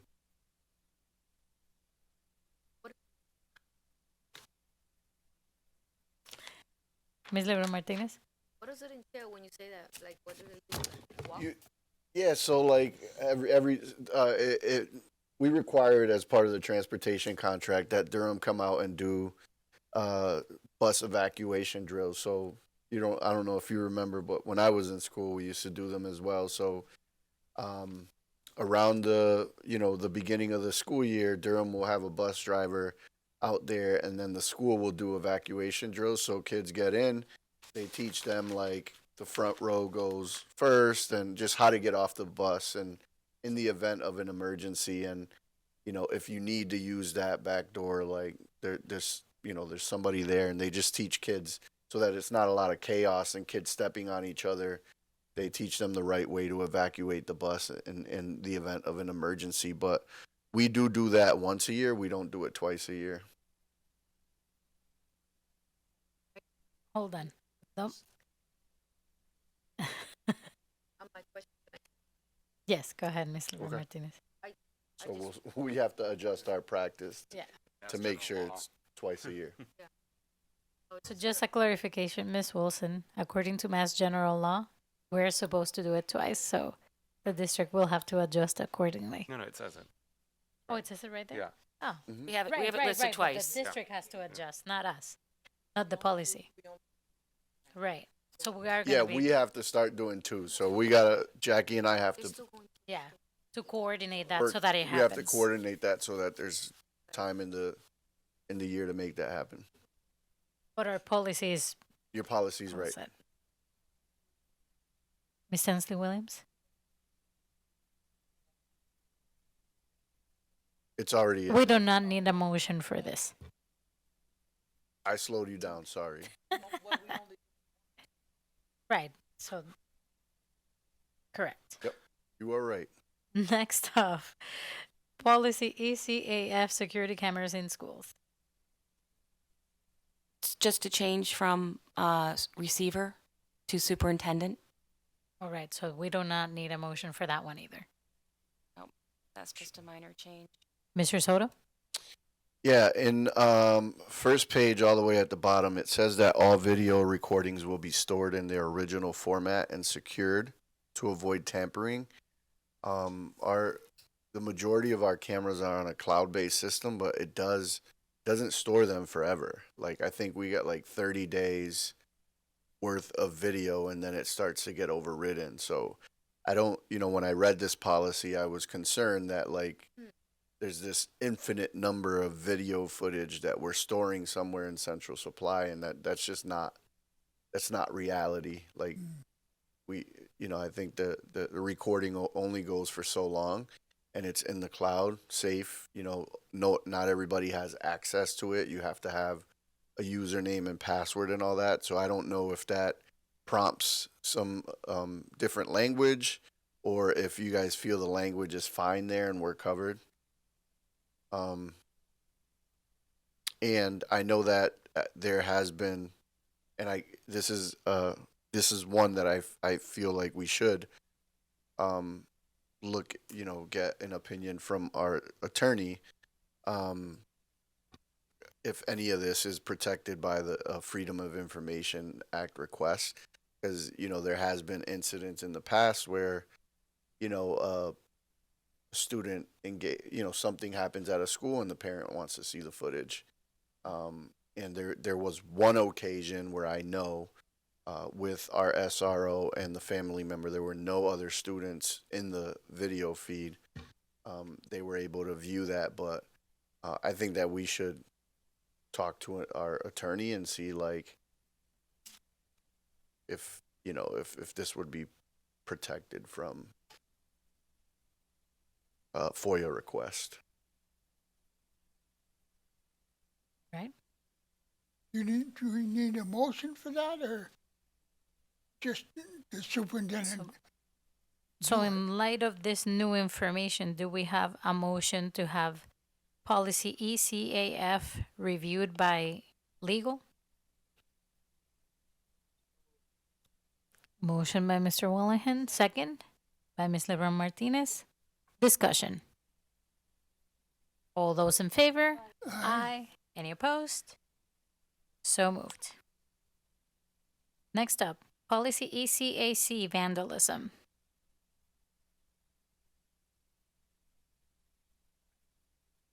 Just added guardians. All right, we don't have to vote on that one. That moves forward.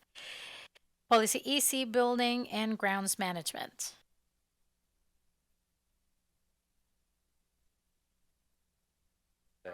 Pronoun. All right.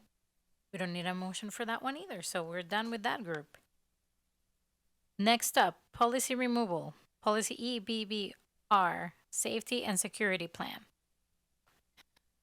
So this is being recommended that we remove. There is no MASC model, as well as I believe we do not use ID cards at the high school level.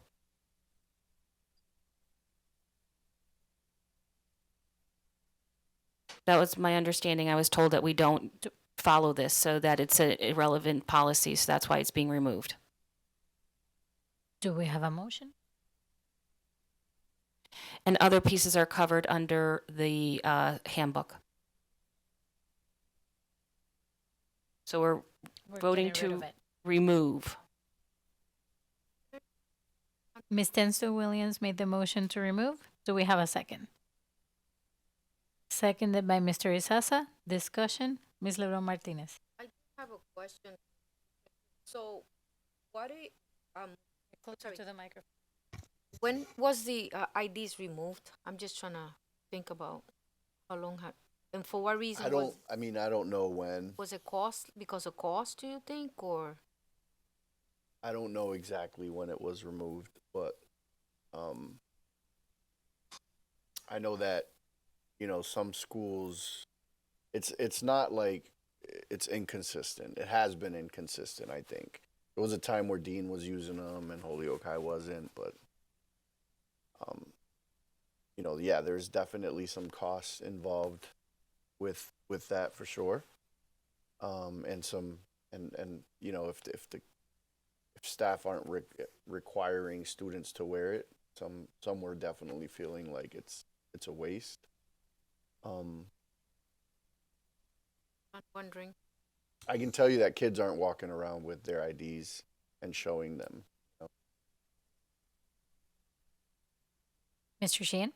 So is everything, 100% of everything in here is contained in other policies?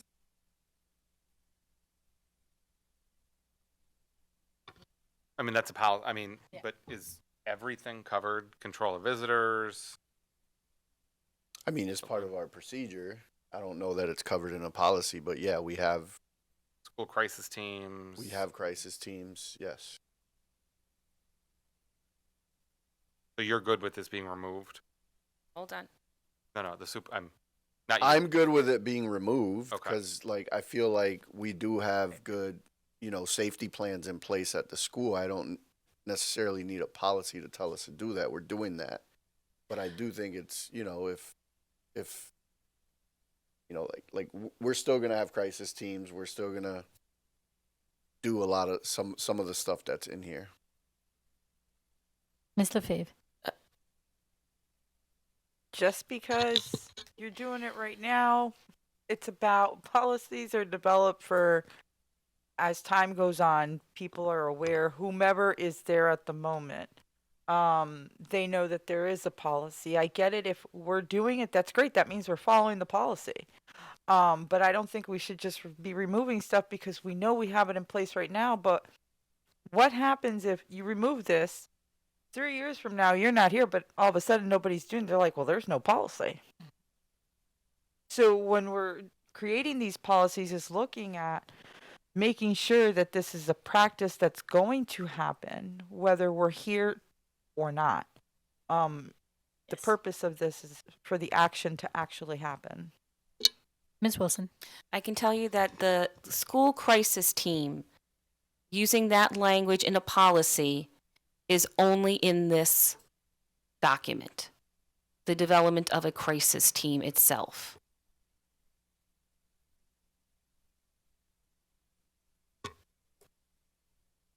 Mr. Willingham?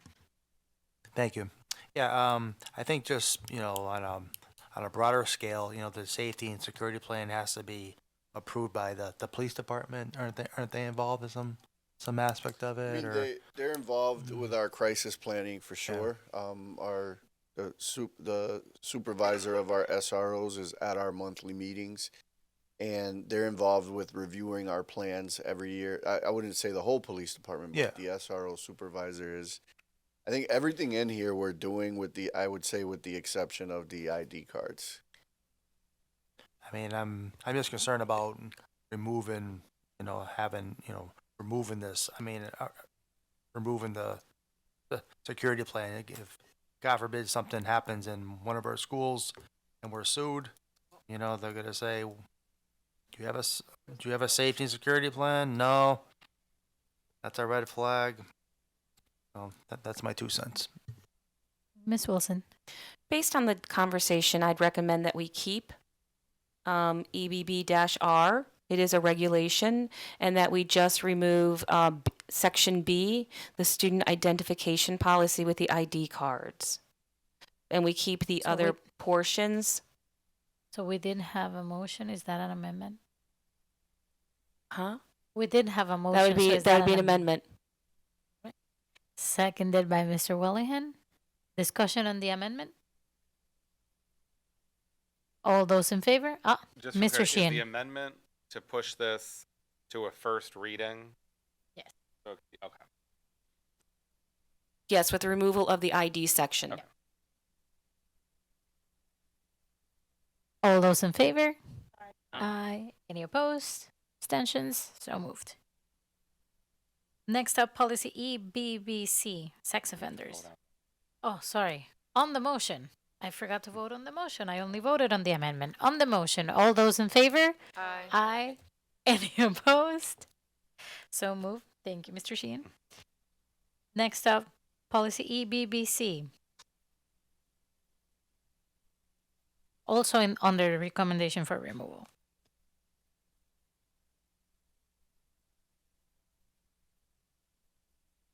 Mr. Sheehan, I'll make a motion to remove policy EBBC. do we have a second? Seconded by Ms. Laverne Martinez. Discussion. Ms. Lefebvre. What's the purpose of it wanting to be removed? Mhm. There is no Wilson. MASC policy, hiring practices. Let me just, because again, there is no MASC policy, Ms. Lefebvre. and then, okay, never mind. No, go ahead. Before I. So it's just that the superintendent's going to be, so I'm sure the point of the order is that who is going to get a list of the offenders in our around the local area of schools? Was your question, Ms. Lefebvre? Nope. It Okay. was just gonna be. Nope. It was just gonna be that, even though MASC may not have a policy, I think we each individual cities, towns, we need to look at what we may need individualized for our own city, and I wouldn't remove this one, in my personal opinion. Mr. Willingham. Thank you. Don't we have like a Corey policy that we could hang our hat on? Ms. Wilson. While we do have a Corey policy, that's only for our employees and visitors. It doesn't speak to the surrounding area of a school. Mr. Sheehan. I don't even want to ask the questions they asked. Ms. Lefebvre. So this is specific to 1 mile radius. It's just right there. And it's for the information of for the principal. My hopes is that it's not for the intent to use it to target the individuals. That's well then that needs to be amended so that it's only to the principal. I don't think that you have to share it with the staff. It would just be the principal to be aware, or just be the superintendent. If an issue arises, you're well aware of what's happening. But I'm going to tell you this right now. If you do not have it, and then, God forbid, something does happen, now the families are coming after you. Well, how didn't you know? Oh, well, we don't have a policy for that, or whatever, what have you. So, I mean, sometimes you know, and I'm going to be the first to tell everyone that, I do not discriminate against individuals that even classify as this. Shoot, I've even taken care of them. So, I mean, at the end of the day, I think it's still the protection for everyone. And if it's just for the superintendent to be aware and knowledgeable, then that's the furthest that it goes. But honestly, I don't think it should go to everybody. There's no need for that. I don't think everybody in the whole school needs to be aware of who lives just 1 mile. But to sit here and think that there isn't, that would be naive of you. Mr. Sheehan? Yeah, I'd like to make a motion to table this and refer it to legal counsel. Some things.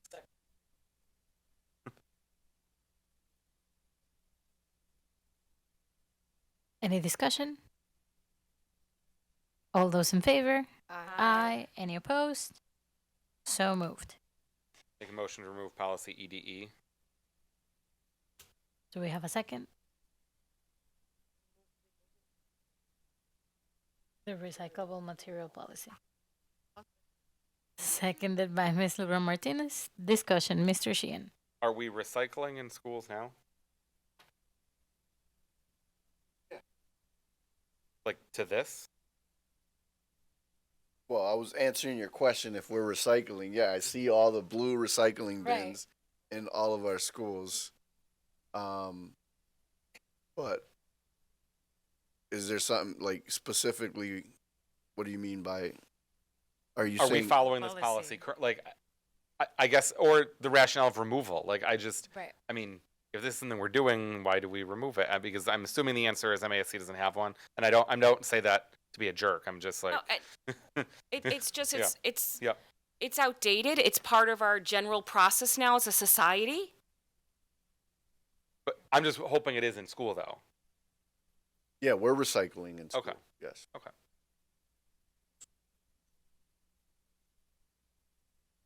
Mr. Collymore? Do we get any reports anymore about how much we make? How much we make? In recycling, when we put this stuff out, a company comes along and picks it all up and gives us money for recycling. Yeah, I don't have that information with me tonight. I would venture to guess that it's probably taken off of our trash fees, but that to me, that right now, like, I'm just guessing because I haven't seen any revenue come in from recycling. I know we recycle, but we don't get paid to recycle.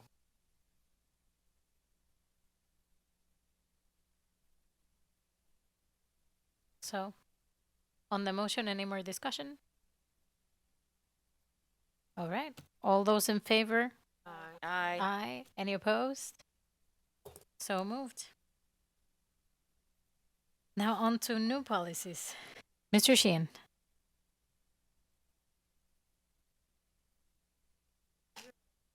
These are new policies. These are brand new policies. We do not have them, and it's recommended that we have them. So they're just as a first reading. It's a first reading, brand new. Okay. I'll make a motion to approve policy EHB as a first reading, and also note we need to fill in The the blank. Custodian, and so, may I ask the question, Mr. Soto, who Hold on. is? That's a So- motion. Do I'm we have a sorry. second? I'll second it. Seconded by Ms. LeBron Martinez. Discussion, Ms. Wilson. Do we have a custodian of public records of the district? I think that is you. Yeah, it could be me. I mean, we have a public records request officer, but like, I wouldn't say that person's the custodian. No, you're the Oftentimes, she has to go to different people to get information. So it could be the superintendent. So I'm adding that language in. The X is going to be superintendent or designee. Mr. Sheehan? Yeah, and I think it is actually the person whose name is on the website. Okay. Yeah, I mean, because it says in the policy, contact information of this position will be placed in a prominent position on the district website. And I don't think it's you on the website.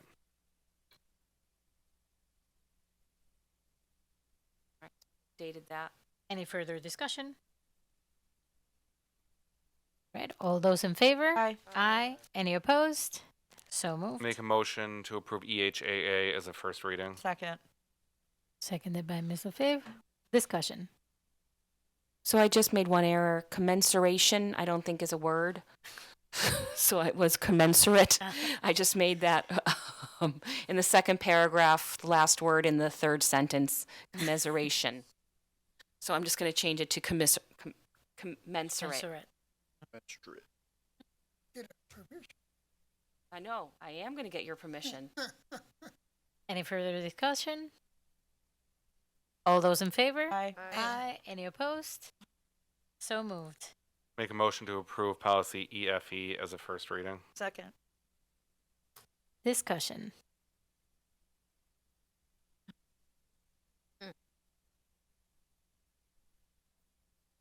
All those in favor? Aye. Aye. Any opposed? So moved.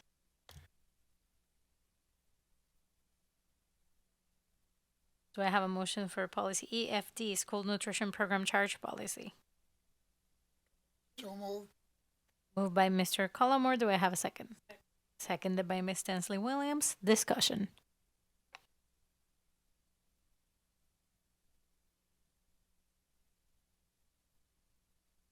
Ms. LaFave.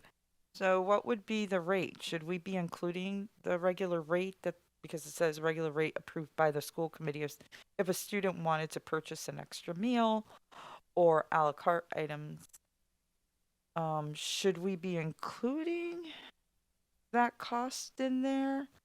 Or how will they know what it's going to be? Ms. Wilson. We should not be including the cost because that is something that can change. The student would know it by attending school. They should get the information they can ask their teacher. A parent can ask their teacher or a guardian, or any of the kitchen staff or the office staff should have that information. Ms. LaFave. Maybe it's because I'm very old school. Wouldn't it be like, I know I remember when you used to get your packets at the beginning of the year and your parents had to sign them. Don't look at me like that, Devin. Mr. Sheehan. Back in the days, we would know as parents, right, what the meal cost was. But now I don't recall packets coming. But now I get it, it's free lunch. But if somebody wants to purchase an extra meal, because I'm sure that they can't get 2 free meals at the high school, they can't go back in line and ask for it because they're still asking for your name, correct? When you go through? You have to pay. So it already You have to is pay. going to register. But how is it part of the handbook? Like, this is the cost of additional meal. I don't know. I'm asking. Yeah, I Soto. 'Cause I then didn't you see can that just in the put, handbook. Like, know. it is not typical that students are getting charged for additional meals. I think this, probably the most common one is, we have some vending machines around where they get waters and things that are compliant. Those are, that has gone through our food service program in the past. And then, those receipts will go right into the meal program, but it's not something that we advertise. They know if they're buying a water in the vending machine, it's whatever the pricing is posted. But, I would have to talk to our food service vendor. I would have to talk to Sodexo to see if they are collecting any type of money from kids. Great, because I mean, if we're going to be putting this out there, It's already out you there. better have to figure out a rate. Like, you're saying that the school committee's coming up with a rate. We're not even. We're here saying you can have however many meals you want. We're not charging. Well, I mean, According to the previous policy. if they want a second one, what's the cost? I Yeah. mean, all I'm saying is here approved by the school committee, it could just say, obviously, we're not going to put the charge there because it could change whenever. But then, refer to student handbook. I don't know. Refer to something so that people, know where to look and find the price. And I get it, they could call the school, but at the same time, we used to also provide the information. Mr. Sheehan. I'm just going to ask, with this policy, are the things in here that talk about payment and low balance alerts something that's already being done by Sodexo and Equipped? No. Okay. So, I mean, that's, and this is going to have to be, I mean, there are things that they're going to have to do now if people want to put money onto their account. And Yeah, if this policy moves forward, yeah. Mm-hmm. so, I mean, I just want, and we should probably just note that we probably want this policy on the next agenda because this does directly impact the student handbook. Ms. Wilson.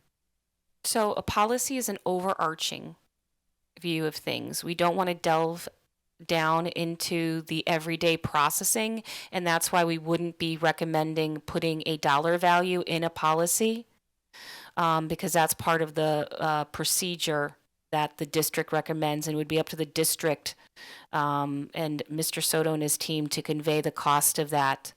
It wouldn't be to everyone within the schools. Ms. Lorena Martinez. It's also interesting because of the climate that we're facing. We don't even know if our fundings will affect any support from the federal fundings that is supporting some of this food costs, right? Like the nutrition part. At one point, we may have to tell parents that they would have to cover the cost of their meals. That is no longer a free lunch if the feds do change that. State. Yep. So just food for thought. Thank you. Just listening to the discussion, is the maker of the motion gonna rescind the motion, amend the motion, or do we keep moving Sorry, forward? the maker? I'm good. Oh, okay. I think we approved it. Oh, Mr. Collins. Oh. Oh, Ms. Lefebvre. Oh, there's some stuff that's purple now. Was something changed in here? I'm a little bit confused. Who I was just- in this? I just added a comment that Sodexo has to. Where you added the comment? My stuff turned purple. Yeah, that's Yeah, where it's he just a added the comment. comment. Okay. If you click on it, it will show.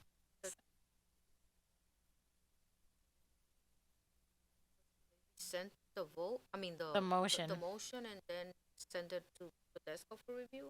And we can table it for next week. No, the Ms. Wilson? Sodexo does not make our policy. They abide by our policy. They are not in charge of deciding what we do as a district. We decide, and so, that's why this is, this policy is being put in here. Because can you imagine the cost we're incurring as a district if how many students are getting second and third meals? Now, I'm not saying they're not hungry, by no means. But on the other hand, if we're allowing students to go throughout lines continuously, how much money are we spending on food costs? That was, when we're thinking about one meal per student, and they're getting more, and impacting our bottom line. Ms. Lefebvre? I could just say how much is going to go to the trash. Uh-huh. So to me, I prefer to give it to someone rather than to see it go to waste. Oh, But that I doesn't mean, go to waste. waste-wise, it's still going to show. We're still going to expend the money. I mean, we're still going to have to pay for it. It's not like they're going to give us a credit because we have to meet a certain percentage to be part of the program. Am I correct? You do have to have a certain percentage of students that are participating in that. Not anymore. We're in all the- not anymore? No. Okay. Mr. So then Sheehan? trash it. So all I'm going to say, this is the first reading. We're going to get this back in 2 weeks. Right. If for some reason there were changes, I mean, we can make those changes. I mean, Yep. this isn't final yet. Right. Right. Any further discussion? All those in favor? Any opposed? So moved. Announcements. So I had in my calendar a tentative meeting for August 11th, and given the extra work that we are having, I think we need that extra meeting. Miss LaFave? I know that you have for the meeting to start at 6, but I need it for the purpose of work. Do we plan on holding an executive session where it's going to start at 5? I mean, I don't want to end up having to see Right. patients in the evening and I'm not making it here. We should. I don't There anticipate it shouldn't- for the 11th. No. We don't Okay. expect to have one Okay. for this meeting. Yeah, Mhm, that 25th, by yes. then we would probably have A long something. day for me. Mr. Sheehan. Just since it's not on the list, and I know we're having the meeting on the 11th now, just to add, we can't forget the 14th is the big ribbon cutting. Yes. I know we all got that invite Yeah. Like, Ribbon cutting on the 14th. 6-8 months ago. So Yep. What's the time again for that? I have it as at 2. Yeah. Thank 2 o'clock. I don't remember there was a rain date too, and I don't even. Ah, yes. The next day. Oh, I didn't even add that to my calendar because I didn't Yeah. think it would rain. Aaron Linville sent out all the invites. I know. that. Yeah. Check your emails and calendars to see. But you should have it. All right. Any other announcements? Do we have a motion to adjourn? I'll make a motion to adjourn. No, adjourn. Return Adjourn. home. Seconded by Ms. Stensley Williams. All those in favor? Aye. Thank you so much, everybody.